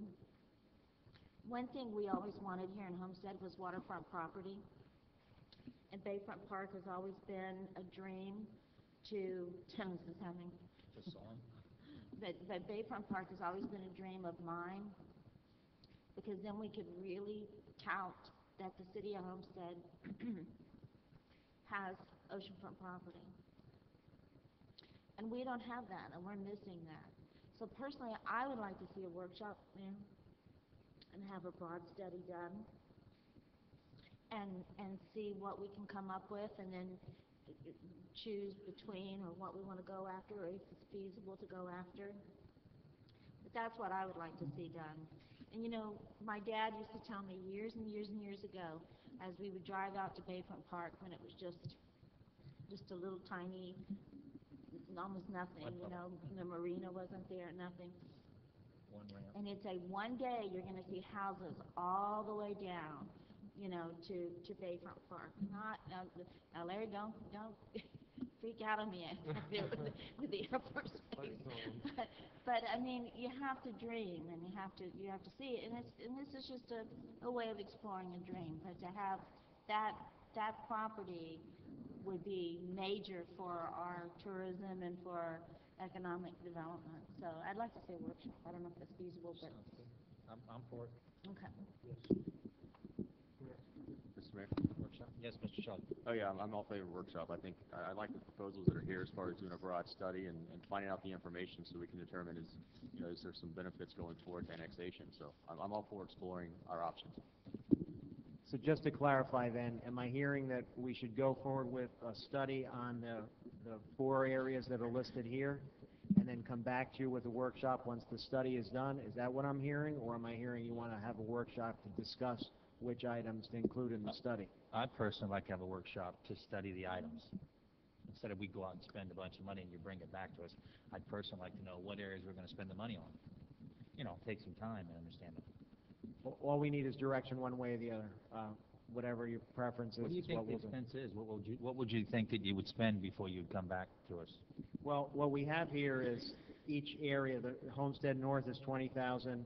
Homestead Northeast, Leisure City, $25,000. Homestead West, $15,000, and Homestead East, $10,000. So that really, the nice thing about doing a bunch of them is, see, again, it depends on philosophy. Is if you want to do revenue neutral, but meanwhile there's one in there that we know is definitely not, the more you have in there may help you get to revenue neutral. And so sometimes it's better to study the bulk, because in some cases cities don't necessarily care about revenue neutral because they have other objectives. Diversity is an issue, its inclusion is an issue, so it really depends on what your philosophy here. Crime is an issue. Well, so all I'm saying is the more you do here, the more options you have to shuffle things around if you have a certain policy objective that you're trying to meet. And so I think, Joe, we're recommending all of them. If if you're willing to spend the money. It really is just a function of money. Mayor? Look, there's one area, you don't have enough police officers to take it on. You'd need 20 new police officers, and it's the highest crime area, and you mentioned in there, and I'm not going to mention it publicly, but I'd rather have a workshop to study it and explain, and have the chief and other people tell us, can we even handle that? So that's what I'm looking for is direction. That's what You want a workshop, or I do you don't want want to to do spend the money study? before I have a workshop, but you guys I got a put it up or question. down. I see Shelley at the mic. You want to take a jab at it first? Just one quick question. If I'm looking at the map and there's 4 locations that we just mentioned, and if we look at the map, that property that you were discussing, Mayor, is on there already. So my question was, how did we, who kind of picked the 4 locations, and how did we come up with that right off the bat? Because I seen you guys did some work already in reference to that. So What we did was we just looked at the property surrounding the city and tried to draw some circumference around it, and to include just about everything we could as a 100% look. I mean, you could go further out in some cases, particularly to the north. because I see the map, from what I'm seeing is that almost looks like a line from 288th Street, which is what the mayor had mentioned. Yeah, we kind of just made it up. We just tried to square off the boundaries. So There's no real science to it, just trying to apply common sense. Just for a point that we already have those areas. No, that we're looking they're at? just, I mean, that we're looking at. That's what you guesses guys on are- my part. I mean, you can change the areas and we can manipulate that as whatever way you want. We just squared off the boundaries, kind of. Second question real quick. Has anyone approached us in any of these matters of annexation? Any communities, any person, any business, anyone? Not that I'm aware of. Nobody's approached us that wants to be annexed. One more question. No. In 2000, I think we were in the council together, and I tell you, we must have had 150 people show up to the west who said, no, no, no, you're not going to do it. So I hope their attitude has changed, and I hope they feel different about it. Done such a great job with it. Is there any time frame that we have to work with in this matter? It's just they've opened it up and They've it's a work? opened it up. It's unlimited. I anticipate that they'll be sorting out the process as things progress and maybe even be changing the rules. So it's a very fluid process right now. If you started it, there's no deadline or there's no time frame by which you might expect to get in and out of the process. Some of them have taken years. So one of the things that may be time sensitive, which I saw personally in Broward County, was some cities rushed to grab the most profitable areas, and then there was a lot of other areas that were just left and abandoned, and so then it became a push to try to force cities to take. And so sometimes the more holistic approach is, you look at everything and you try to have a balanced approach here so that you end up with revenue neutral without looking that you are cherry picking. And so that's why studying a broader area does potentially give you some opportunities. Also, if there's some area that you really do want, if you move quickly, you have a better chance of another city not beating you out of the process. But, in one case, I had another city vying for the same area, and we went to ballot, and the other city won. So it really depends on the will of the area as well. I think the good thing is that there's no city above us. I think it's unincorporated Miami-Dade County, so in that Who's sense, going to fight us? no one's really going to fight us. But the point is, we definitely need to take into consideration anything that's time. That's it for me. Real quick, Mr. Shelley. Thank you, Mayor. I agree. I think that we need to move quickly on this, whatever we decide to do. I'm not opposed to doing a workshop only because, again, I think that there may be some gains to be made north of 288th Street, and so rather than do this particular arrangement, it may be beneficial to think about expanding also north of 288. So I'm not so sure that a workshop wouldn't be a good idea, but done quickly. Not something we say we're going to do, and 2 months later we have something that we have in the next month, so that we can make some decisions, start this study, and try to move this process forward. So I think I'm fine with that as well, as long as it's done quickly. Mayor? Yes, ma'am. Oh, Jesus. I have a question.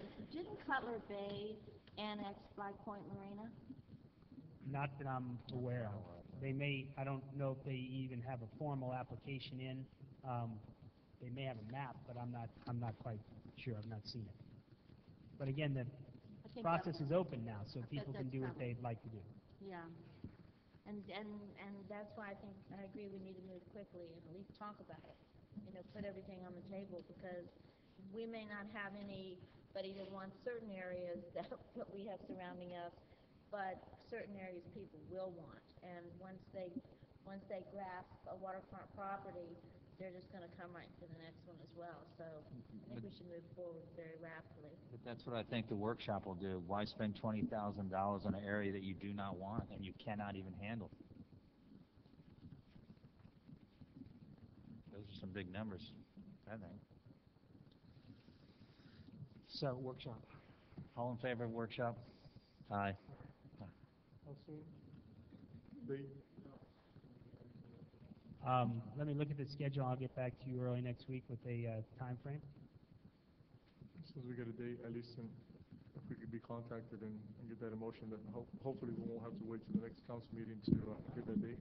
We'll do the best we can.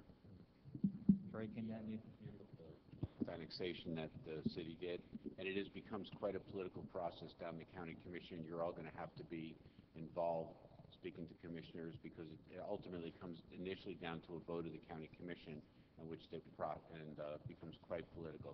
We got it done last time, but it was quite a process. I think this is all going to be made involved. and the one you got done had come already once before you, Richard, before then. And I'm telling you, it wasn't, they were fighting tooth and nail. Easy when we did it last time. Okay, so the workshop it is, and you'll let us know. All right, next item, discussion of, we're right here. CAR 750, discussion of mayor and council staff. Council discussion and comments. Mr. Manager, you want to start that off and tell us what?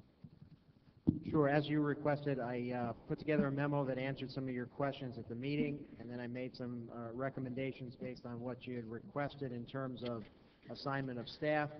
There is the question of, so I listed in the memo, if you assume the existing staffing levels, who would be assigned to who.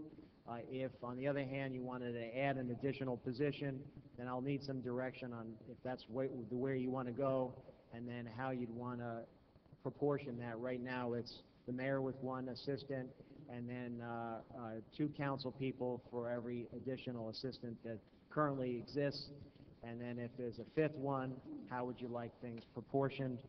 And then also there is the question of, we did have a question about longevity, trying to encourage, discourage high turnover. And one option you have is to take the temp position that currently exists and make that a full-time position. And that would be an additional cost of $28,000. So that's basically it, and it'd be helpful if we could get some direction on the 4 versus the 5, and then anything else that you wanted to do. Okay, council? Yes, sir. Yes, go ahead. Thank you. Thank you, Mr. Mayor. I'm comfortable in giving the 4 people a try and seeing how it works out. I gladly accepted Maria to help me. I think everybody back there is capable of doing a good job. I think with some guidance and some oversight from yourself or your department, I think we can get them tuned up and where everybody can do the things, because as the mayor spoke one night when we started this discussion, is that Lourdes seemed to, Lourdes had been there the longest and seemed to have a grasp of some other tasks that other people didn't have a grasp of. So I think once we make sure that everybody is trained and fully capable of doing whatever tasks they have that maybe they weren't able to do because everybody specializes in little things, but they're not going to be able to do that. And I think we'll be fine with moving forward with the 4 people back there. The mayor has his assistant, which he was asking for, and I think at the cost that's given to us and trying to create a stable situation back there, that's putting a little bit of a burden on the taxpayers, but it's not a ridiculous amount of money. And I think we've got 4 good people back there, and I think that we should move forward with what we have and make the do. I mean, I remember when Patty used to sit there 24 hours a day, I think, now that I look back, and did it by herself. And I look back in amazement now, and I remember when she came to me and said, I need help.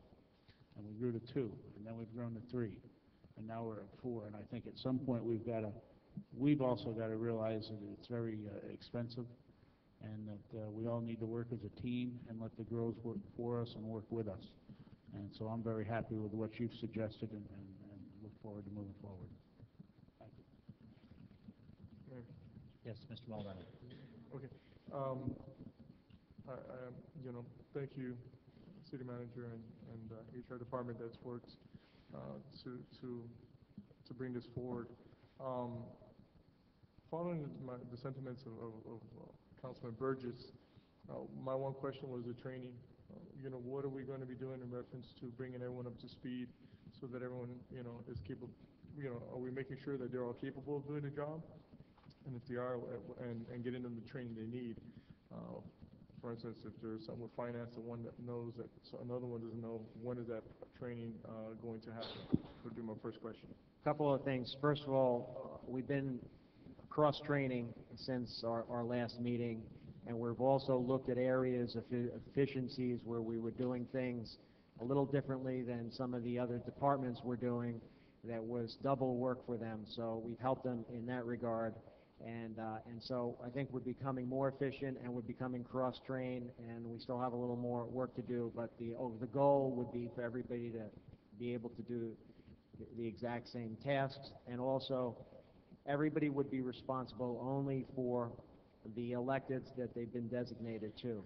So unlike the previous system whereby one person might be doing one task for all 7, if your assistant is also assigned to the vice mayor, for example, under the proposed plan, then that assistant would handle your items and the vice mayor's items, and that's it. So each staff member would handle just the designated elected's duties, and that was really from phone calls to ordering to across the board. They would just handle that, and what that requires by definition then is that everybody be trained on all the functions, and that's the plan unless there's a different idea. And the second thing is, as you said, me and Vice Mayor Burgess, we have Maria, and I know that she's on a temp position, so I would hope that this council will consider of making her a fixed position instead of a temp, with the difference. She's doing a great job. I know that they're still in the process of changing, so I do see that there's some work to be done there. But nonetheless, I see that it's easier for them to focus on the task. And we did want to get clear direction from you all, because we had promised we'd put the recommendations together and the information and get some direction, and then so hopefully tonight, whatever the decision is, tomorrow becomes the implementation phase, but we just want to make sure everybody's comfortable with whatever direction is taken.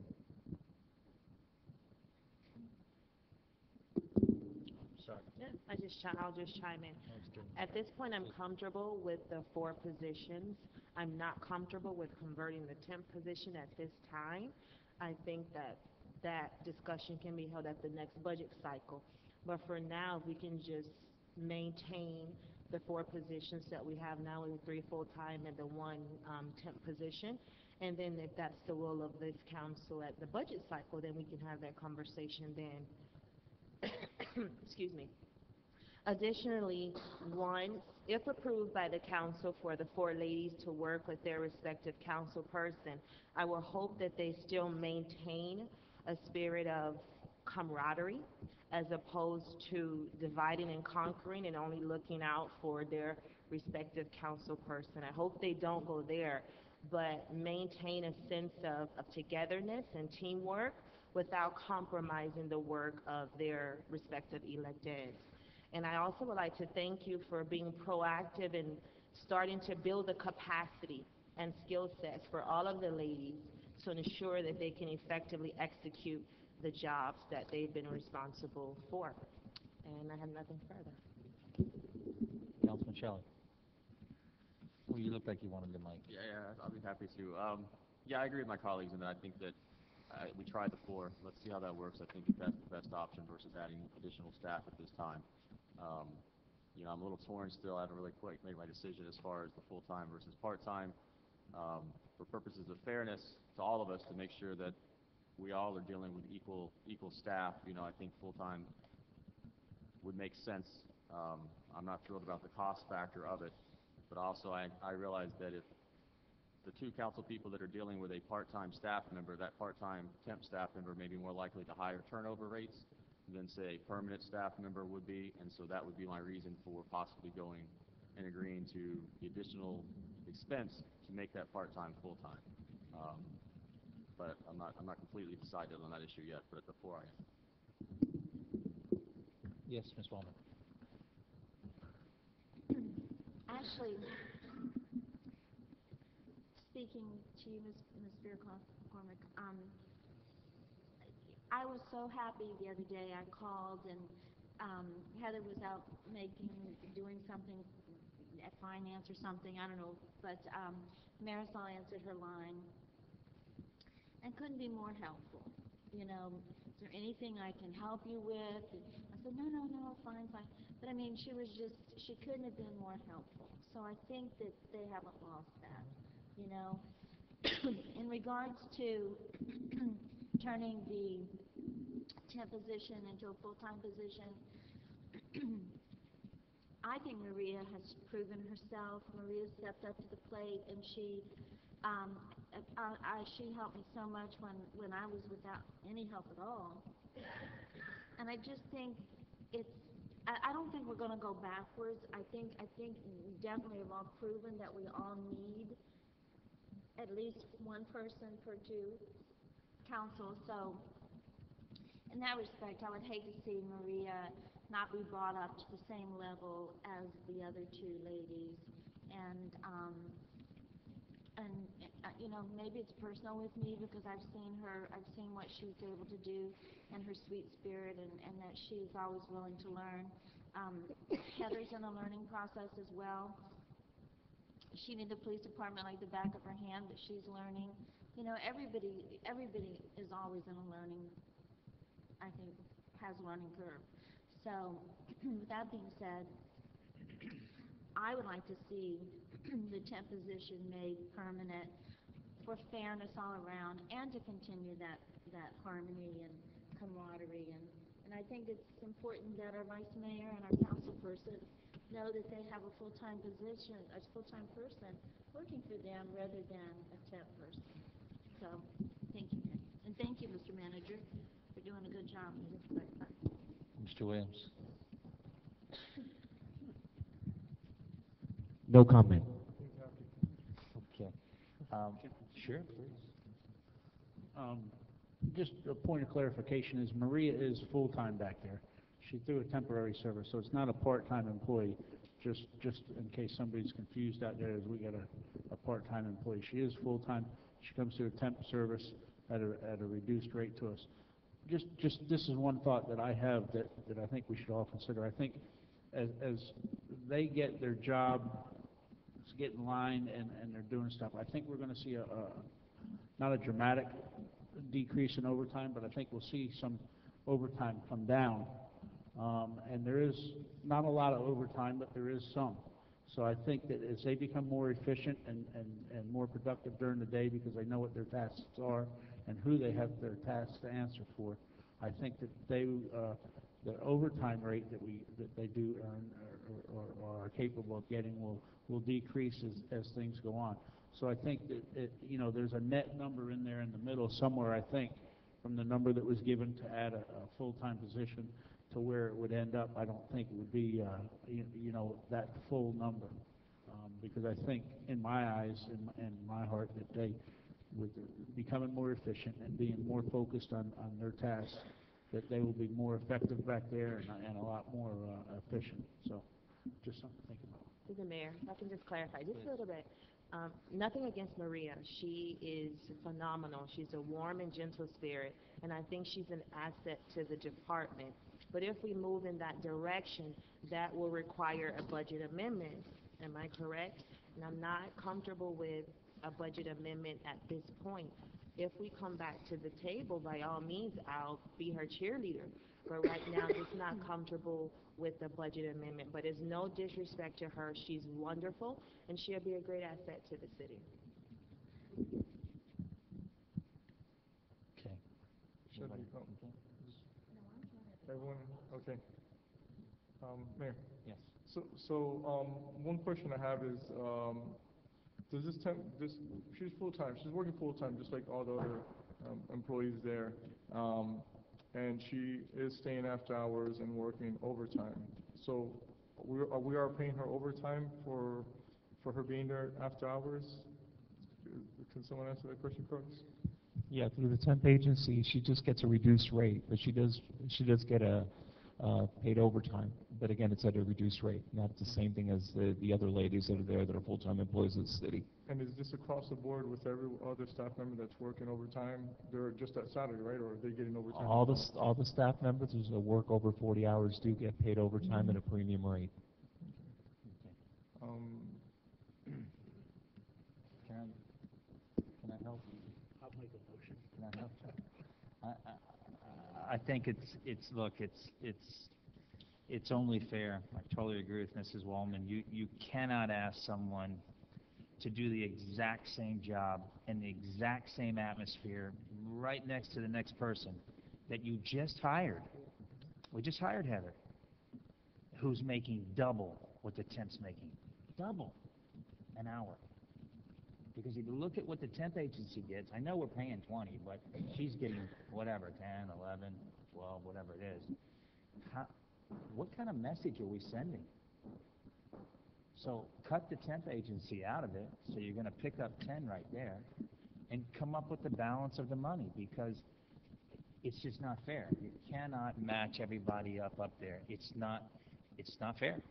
So my vote tonight's going to be to find the money to take her from a temp agency to an employee where she comes close, even if you don't want to get it in, but she's close.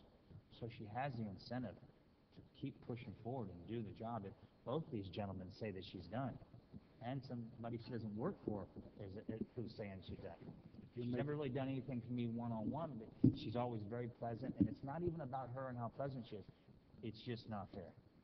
You can't do that. Had you not just brought somebody brand new in, had you not just brought Heather in, who doesn't probably know what even she knows, and say that you're going to pay less, it just doesn't add up.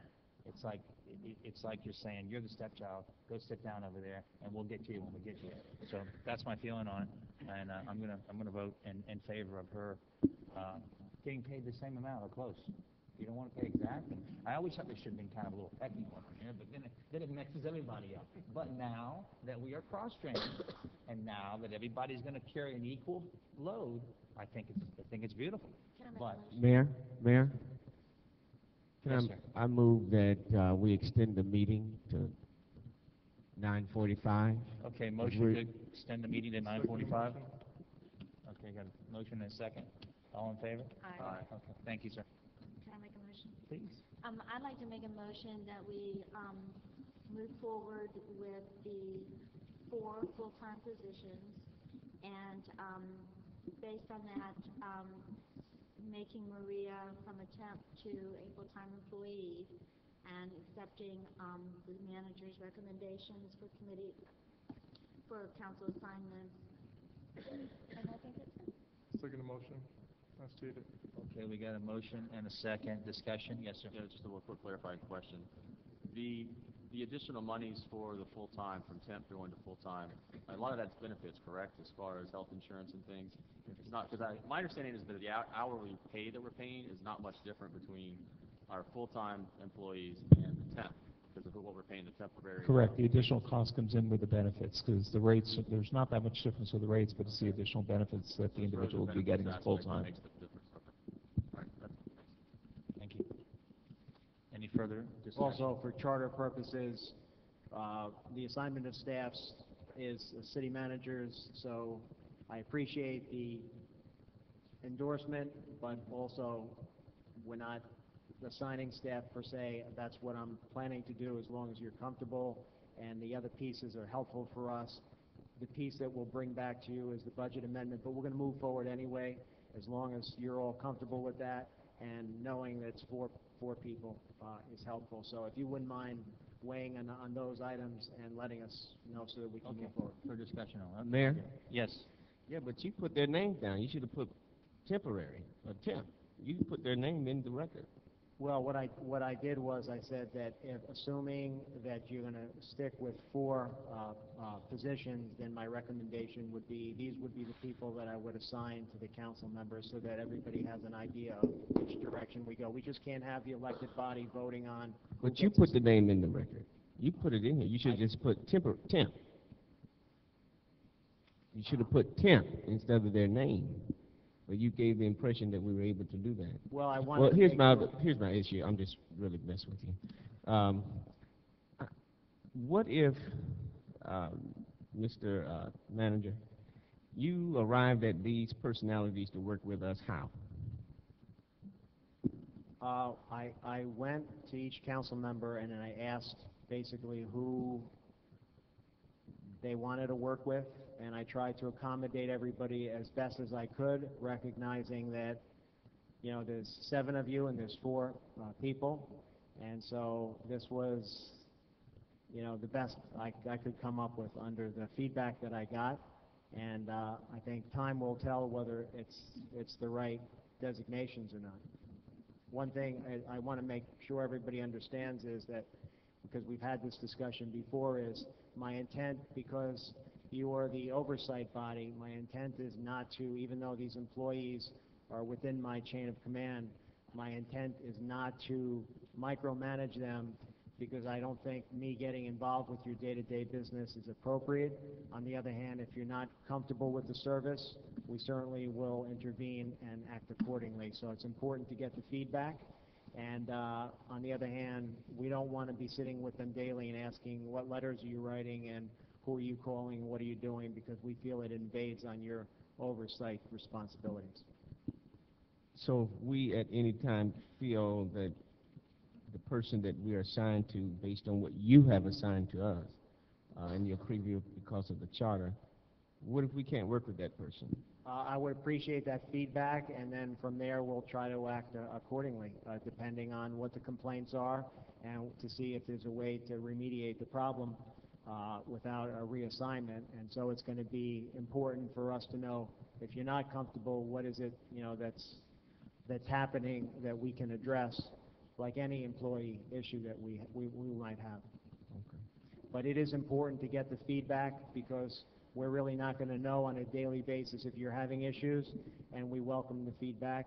And also, for those of you that are paired, a little bit of mutual understanding that you're sharing a person's time and trying to be respectful of the time limitations would be also helpful to your colleagues.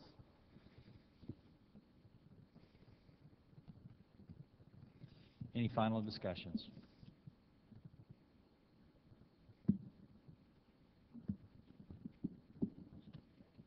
No, there's no vote, basically. No, it's just a recommendation. Yeah. Well, wait a minute. How about we bring in the budget stuff?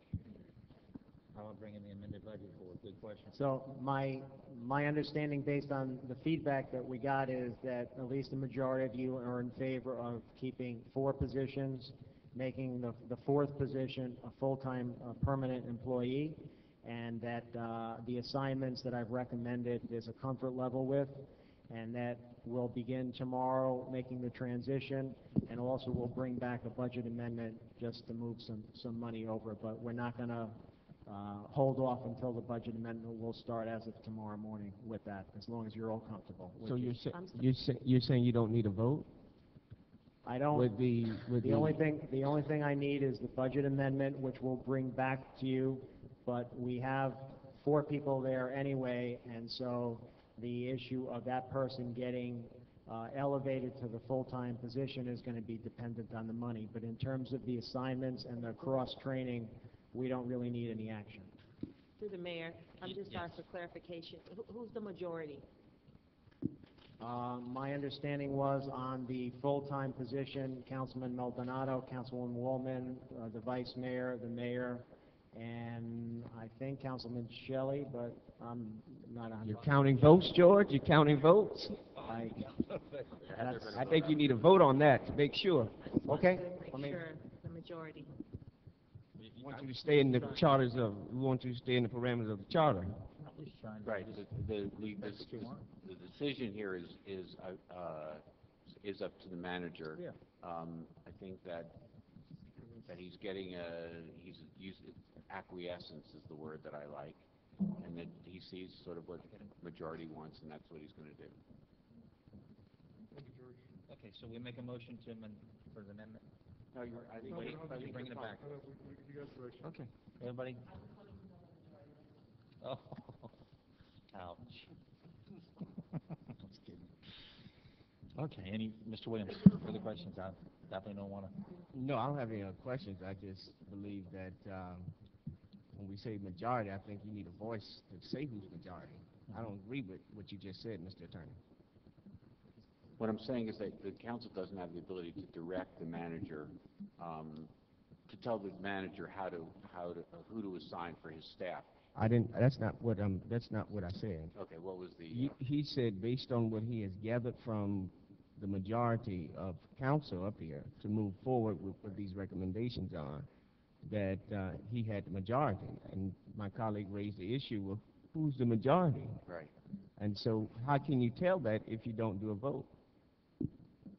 I just heard the feedback, but if there's a more formal process. Right, if you want to get a sense of the council, understanding that floor, it's not on the binding floor. on the. Because I think what needs to be on the record is if you're saying this, then then I want to be included into I may not agree. So it needs to reflect that I don't agree with your recommendation. So I think if the manager's looking for guidance, non-binding guidance from the council. Well, I think what could be helpful is, I'm looking for direction, specific direction, on whether there's majority support for a budget amendment, to bring forward a budget amendment to make the fourth position permanent. And so if we can get a vote on that, then that would be helpful. And in terms of the actual appointment of the staff members, that's just a piece that would be contrary to the church. I recognize that part, but Okay, so you can make somebody can make a motion to direct the manager to bring back a budget amendment to increase the full-time staff to 4. So she made a motion on that second that we did. Do you want us to do it again? No, For the budget amendment, yeah. Budget amendment. Sure. yeah, that's fine. First, second. If we were going to spend $60,000 to $80,000 on annexation searching, for God's sakes, we make everybody, happy and one department that's working together. Should we call the vote? Yep. Call the roll. Okay, Madam Clerk, call the vote. Councilwoman Wallman, Budget amendment. You're voting on increasing to 4 full-time staff and directing the manager to bring back a budget amendment. What's it going to cost? How much? Where's it Just for coming? clarification, that what we're doing is not adding a person to the office. What we are doing is taking a temp person who is already being paid, for the most part, a full-time salary, and adding benefits to that person so that they are on an equal playing field with all the other people that are in there. Because I want to make sure it's clear, we're not adding a person to staff by any means. We are only changing a title and adding benefits. That is it. So I just want to be clear. And just to clarify that, and the only thing we're directing him to do is to bring back the numbers to us. And then we have to make a decision at the next meeting. Correct? Well, it depends on your will here, because there's a few things I can do as of tomorrow that don't require anything. The first thing is, I can assume that you're comfortable with the 4-person structure and not a 5-person structure, and therefore the assignments that I outlined in the memo would basically move forward, and everybody would start officially as of tomorrow with their designated people. The issue of paying the 4th person as a official city employee versus a temp would kick in once you vote on a budget amendment, and that's what we would bring forward. So there's certain things I can do as of tomorrow if that's your will. On the other hand, if you say that you're still unresolved on whether it's 4 people or 5, then I'll hold until the budget. What you just carved out. Yeah, what he carved out.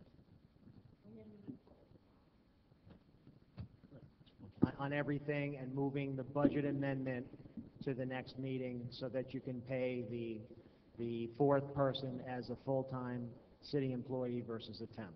That would be my motion. That's the motion on the floor. And I second that. Okay, Madam Clerk. I'm sorry, but it sounds like everything is like clumped together, when I don't necessarily agree with everything. I agree with the assignments and to move forward with that tomorrow, but I don't agree with the budget amendment, so we probably would have to separate the two. I'm voting no for the budget amendment, but I agree with the assignment, so you guys are smart, figure it out, and then let me know how I vote. Okay, so let's divide it up into 2 parts. So first is to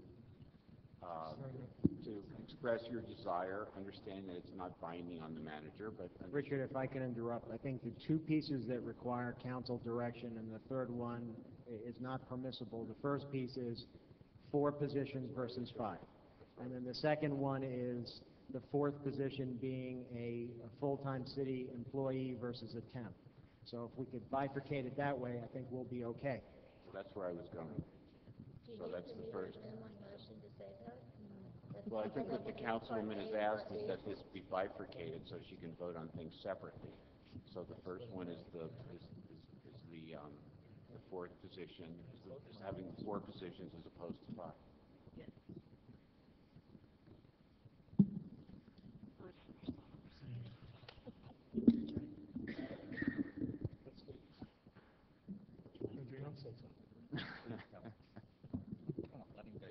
So you need so that's the If motion. everybody's happy with the 4 people, say yes.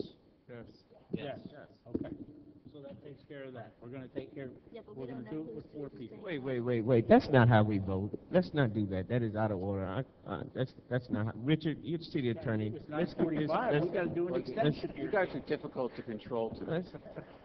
So, okay, the first thing is there should be a motion to express your desire that there be 4 assistants, requesting that the manager assign to you 4 assistants, understanding that within the charter, all you can do is request and express your opinion. So that's the first motion that we need. Mayor? Yes. I will be happy to amend my motion to say that the first part of the motion, that we want to take a vote to determine whether or not we have a majority of people who want to have 4 full-time positions. Right, so the reason is that the councilman has requested that these things be voted on separately. So I think it's better to start from scratch and just make the first motion, which is the sense of the council that you desire 4 assistants as opposed to 5. So if somebody could make that motion. I'll make that motion. Mr. Mayor. Yes, Mr. Shelley, go ahead. Mr. White, the only thing I would say is that the way you're stating it, I prefer you state that we have voted not to hire a 5th assistant, because we already have 4. So I don't want it to sound like we are adding people, not taking, okay, very clear, we are not So that you're adding- expressing your desire to continue with the 4 assistants that you have as opposed to having 5. and not add a 5th assistant. Okay. But then the second part We'll would be... get there in a second. Let's just do the first part. Okay.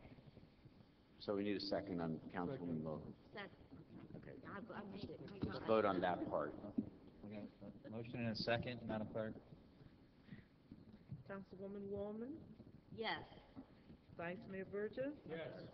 Councilwoman Fairclough McCormick, Councilman Shelley, Yes. Councilman Williams, Yes. Councilman Maldonado, Yes. Mayor Bateman. Yes. The motion carries. Thank you, Madam And then Clerk. the second piece of this is to direct the manager to bring back a budget amendment to make the 4th position a full-time position as opposed to leaving the person in temporary status. Let's second the motion. Okay, got a motion and a second, discussion? No. Oh, yes. Okay. With this I understand that we're not hiring another assistant, and she basically has a full-time salary with the temp agency. However, we will incur costs even for her benefits. Thus, requiring a budget amendment? Requires a budget amendment, and also from the position count, a temp position is not indicated in the budget as a position, whereas through this action, you'll be creating a position on paper. So the body is there, the body is working, the hours are the same. The only thing is in the budget, it reflects as temp monies, and with the budget amendment, it will reflect as a full-time position, city employee. So we need a vote on that motion, please. Vice Mayor Burgess? Yes. Councilwoman Fairclough McCormick? No. Councilman Shelley? Yes. Councilman Williams? No. Councilman Maldonado? Yes. Councilwoman Woolman? Yes. Mayor Bateman? Yes. The motion carries. Thank you, Madam Clerk. Yeah, we need to extend. Okay. Need to extend for another... Motion to extend for 10 minutes. Okay, Second. all in favor? All right. All right, here we go. Are we through with that, right? We're done? done with Everybody's happy? Okay, here, staff report, no, discussion, okay, we're gonna go business from city manager. Mayor, I just wanted to first, on behalf of all the city employees, thank you all for moving us, because we're very grateful to be breathing in clean air, and we're grateful to the taxpayers for supporting their employees. And so, and to the staff that made it possible, it was a really Herculean task, both in terms of moving to the other building and also to get this space ready for this meeting. And so, kudos to all, because they did an incredible job. You should be very proud of your team. Thank you. Thank you, thank you. City Attorney. Yes, I usually don't say anything, but I did notice a little frustration on the zoning item. I want you to know that that what we're trying to do is we read you very well. We know where the council's going on these items by watching, and I pay attention. And the fact that that was a complicated procedural matter, we were just trying to get legally to the place where you wanted to get. And the reason that sometimes you see James and I look back and forth with each other is because the things are complicated, and the reason that we have two people here is it's our way of conferring with each other to make sure that we agree with what each other's doing. So if James is looking at me or I'm looking at James, it's no disrespect to the council. It's because we are conferring with each other, and I'm trying to avoid walking over and having a conversation with him and slowing down what you're doing. So that's the reason that that's happening, and it's certainly no disrespect meant, and it's just our way of trying to make sure that what you're doing properly and right, and that's what we're here for. And so, and to the extent that that was misinterpreted, you know, that's not what was meant. We're just trying to get it right. Okay, moving right along. Councilman Williams. Yes, Mayor, thank you so very much. This is a request from me. I don't know if my other colleagues would like it, but this is a request for the city manager to get me a monthly cost of what it costs us to be out of City Hall in that new building that we're in, with all of the costs with the setup. How would that work with personnel? Have you counted costs for more personnel to set this up, tear it down, and all of that? So I'd like a report from you on monthly on what it's costing the taxpayers every month that we're out of the City Hall. Sure. Is that it? Okay, thank you, sir. Okay, Councilman Maldonado. Thank you, Mayor. Quick question to Barbara Quinones. Recently spoke to one of the residents. We spoke briefly over the phone, and some of the light repairs that were supposed to happen in the South Dade labor camp.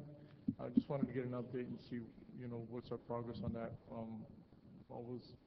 Spoke to one of the residents there, and basically said there were a few lights within the I guess a certain area where they play sports in the evening time, and there was no lights working for quite some time. So if you could give us an update on what transpired after that conversation. I know we went out there, Councilman, on Friday, and repairs were made to anything that was easy to repair. And so I'll have to check back with my group and find out on the additional repairs. All I can say is they must have been more complex, but I don't know the nature of them. I'll have to find out. A follow-up question would be, obviously, most of our employees are working during the daytime. How is it that, is there some type of quality control crew or crew that's going out at nighttime checking our lights? How's that happen, other than someone calling in? And are we being proactive in the matter of identifying any lights that are out in the city and getting them up? Yes, we've been running crews for several months while we're in this time of the year where it gets darker earlier. We've been running crews after hours, and they do a patrol and they identify any lights that are not functioning. And the work that is done, is there any information that could be called upon if needed? For instance, say we had X amount of lights over in the area of the northwest section, and we replace, so on. So we get a report what's happening. Is that something we could call upon? Yes, if you'd like that information, we can provide it. We keep a log of the lights that are identified as being out, as well as the lights that are reported out to us by citizens. And with the log, we show when they were repaired and what work was done. So if you'd like that, that can be provided. Okay, thank you very much. Thank you for your quick response, and I'm sure that the community is very grateful that, basically they go out there and play soccer and sports. There's some after-school programs out there, and unfortunately, they didn't have the lights, so they couldn't stay after hours. And so, and repairing these lights, it's made it more, they're getting out there to be able to have a good time when the lights go down early at this time. So thank you for that. First, I'd like to mention that Rosa Brito, again, was in attendance today, but she had to leave to take care of some other matters, but she wanted to thank the council with its assistance in the matter of what we're trying to accomplish here with the military personnel. So again, thank you to Rosa Brito and all those that are involved. And again, just an update, what I'll do is we have those dates that are coming before us on those meetings. I'll provide it to all council. Richard, if we show up there as a kind of support, because that's what really we're doing. I mean, they don't need us to go show up to these HOA meetings, but we're doing it I'm doing it. I'm doing it just to kind of help out. Is there an issue if more than one council member starts to show up or anything I think like that? just to be safe, if you're going to go, I think you should just notify the clerk, and she can just post it. And that way, in case something comes up, and in case you get into a discussion, that way you're covered for the sunshine law. Okay. And if you're going to go, if you could just notify the clerk, and she can just take care of it. Okay, so we'll give those dates to the clerk as well, so that we're in good standing in reference to that. So I'll get those dates. I know we have a lot of them already set up, so I'll pass those dates along as soon as possible. And again, thank you once again for helping out in this process. Just going back to what we discussed earlier with Julio, I'm really going to get on this. Two issues I'm really going to get on right now is the light traffic. I call that one issue over at 312 from the Turnpike as well as the entrance of Waterstone. During the morning time, it is very hectic to get out of these communities. I've seen numerous times where accidents are about to happen, and we have, at the same time, sometimes we have students that are crossing the road over in the Waterstone area. Through the manager, hopefully, I'm going to be working with Julio, and hopefully we get the system we need to do what we can do to bring these issues up to speed. So I just kind of want to put that out there and bring it before you, so when you see me run around with Julio, you know what's going on. And the second issue is the bus stops. I've continually spoke to Julio in reference to these bus stops. I know that the county was to provide us X amount of bus stops. Where are we on that? And are they all filled at this time? Have they all been put up? Yeah, the ones that were financed by the county are already up. They're all up. And how many were put up? I believe it was 14 of them that were put up. And that was using money from the stimulus package that the federal government gave a couple years ago. All right. My second question would be, are we doing anything? I know we've had this discussion in the past in reference to other bus stops. The issue that I'm having is that as I drive through the city, I continue to see people sitting on the curb, which is dangerous, or a mother with a child just holding the baby, just standing there with no cover in the middle of the heat. And, you know, that's our residents, and I really hate to see them, you know, being that they have to wait for the bus is tough enough. So what are we doing in reference to solve that problem? Is there any, have we taken any steps to bring any other bus companies, bus benches to come in and work with us? Well, the bus stops themselves, the ones that are, there's two types. So you have the bus shelters and the bus stops. The bus shelters, basically, first of all, you have to look and make sure that there's enough space to put them in, you know, and that's based on the right-of-ways that's available, et cetera. And you got to keep a clear path always on the sidewalks, et cetera. So that's, from a technical point of view, that restricts in some locations where you can't put bus shelters, bus shelters. Now, in other areas, there's many ways that you can do that. You can, first of all, the city could purchase the bus stops themselves and do it and put them wherever we feel that we need them. The ones that service the county, we would of course have to get approval from them. We have an interlocal agreement with them already that allows us to go back and forth and basically discuss where we would want shelters to be put in. The second issue is the money issue. There's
that they rendered to Captain Malin Graham as she lay her husband, the late Courtney Graham, to rest. The support was overwhelming, and I was honored to be there with our city manager and assistant city manager, David Avier, for a very electrifying and moving service, and I was so proud of the Homestead PD for the strong support that they showed her. Please send my best to your staff, and also prayerful thoughts to Captain Graham as she continued to mourn the loss of her husband. That's all. Thank you, ma'am. Councilman Steve Shelley. I just have a couple of quick items. One is I was going to report on the successful Northwest Cleanup Day. We had over 100 volunteers come out and help clean up the Northwest. It was very well. I thank Councilman Faircloth's performance for also attending and helping lend a hand in the Northwest. So thank you very much. An item did come up, which I don't want to discuss tonight because I know we're all tired, but I did notice during our Northwest Cleanup event as we're walking from Avenue that there really are not a lot of trash cans out on the street for people to use, and so therefore it ends up on the ground. So it's something to look into, maybe adding some trash cans up and down the walkable corridors, especially from Avenue. So just some food for thought. And then the last item is that the Everglades Association, Everglades National Park, is holding a Vintage Heritage Everglades Day, in which they'll have a bunch of reenactors in the park, and they would like to utilize our trolley, and they'll pay us for the use of that trolley to reimburse us for any costs that we incur. So I think it would be a good marketing thing to get our trolleys down in the park and get it seen by other people, and also continue to build this partnership that we have with the National Park Service. And so I believe I do need to get support from the council to allow that to go forward. Mayor, on any changes to the trolley, we'd like to bring it back to you and give us some direction on whether you're comfortable with the change or not, and we'll implement the change. In reference to Mr. Shelley's Yes. suggestion? Okay, and is it something, I thought there was an issue we couldn't take it out of city limits. Didn't we discuss that one time, Julio? What we can't do is actually pay for services outside, but if somebody's paying for them, we can. Okay. Just want to clear that. Okay. I move that I'm all for it. I guess, I don't know, we just need support, I guess. Just, I agree. Yeah, out of my support. Have enough nods? Mr. Burgess, Vice Mayor. Thank you, Mayor. I want to say thank you to Julio and all the people at Solid Waste, because back in, I think it was like September, myself and Councilman Shelley put the task upon him of perhaps coming up with a new schedule and adding in some things.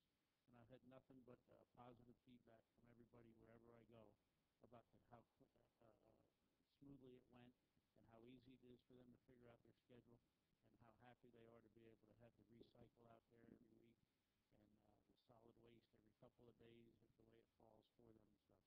So thank you to you and your entire staff for making that a seamless switch over and getting everybody going again and making the whole department and making us all look good with how smooth everything went. So that was wonderful. I know I ask you about it at every meeting, 137 and 328. I know you tell me the county's got it in their eyes or on their radar. It is in their work program. I want you to ask that guy when you go down there next time, what's the body count he needs to put a light up out there?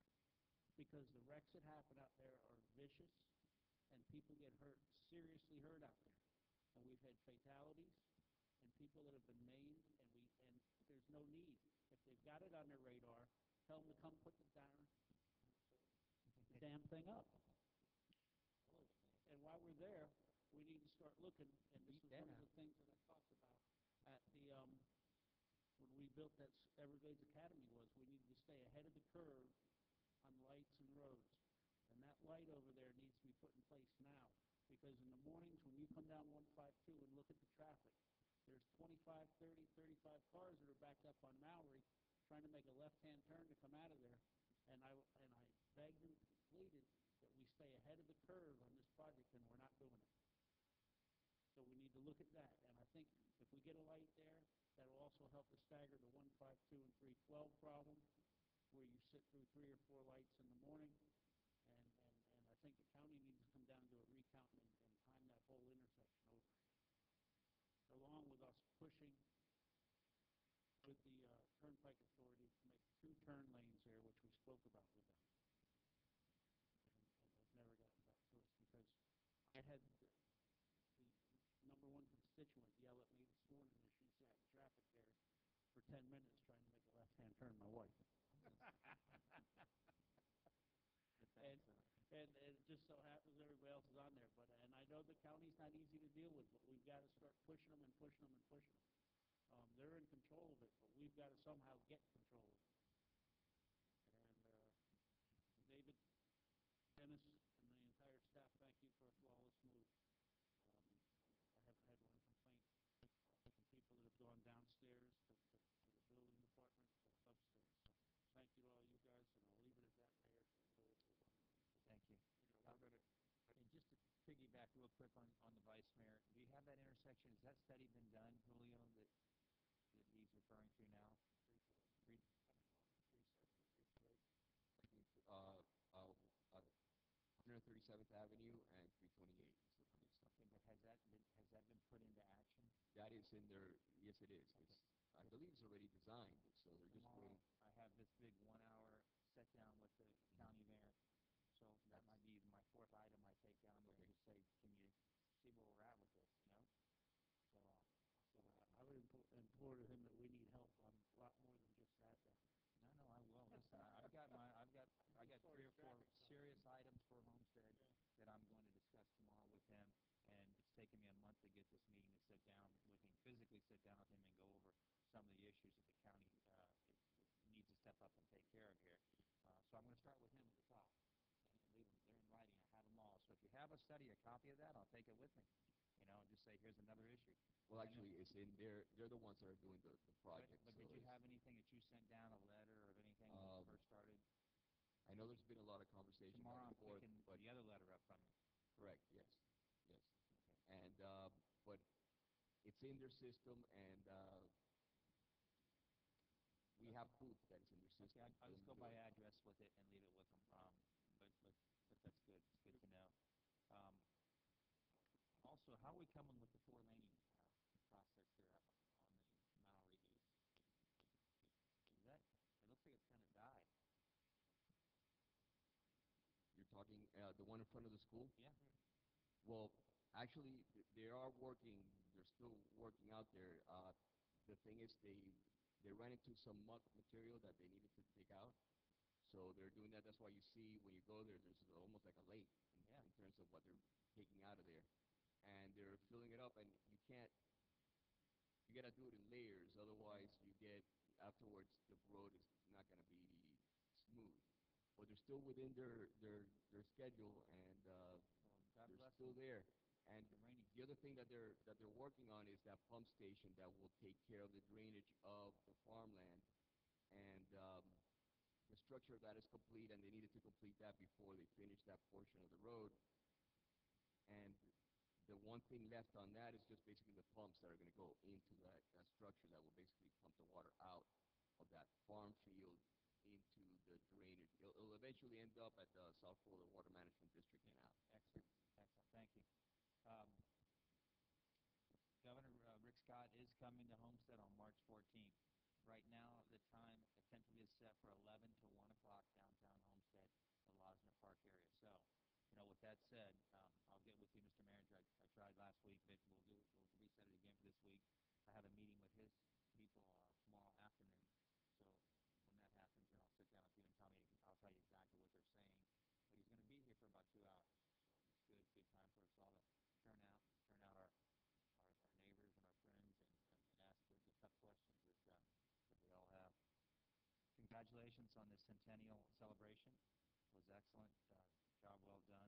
The fireworks were incredible. I'll say it again.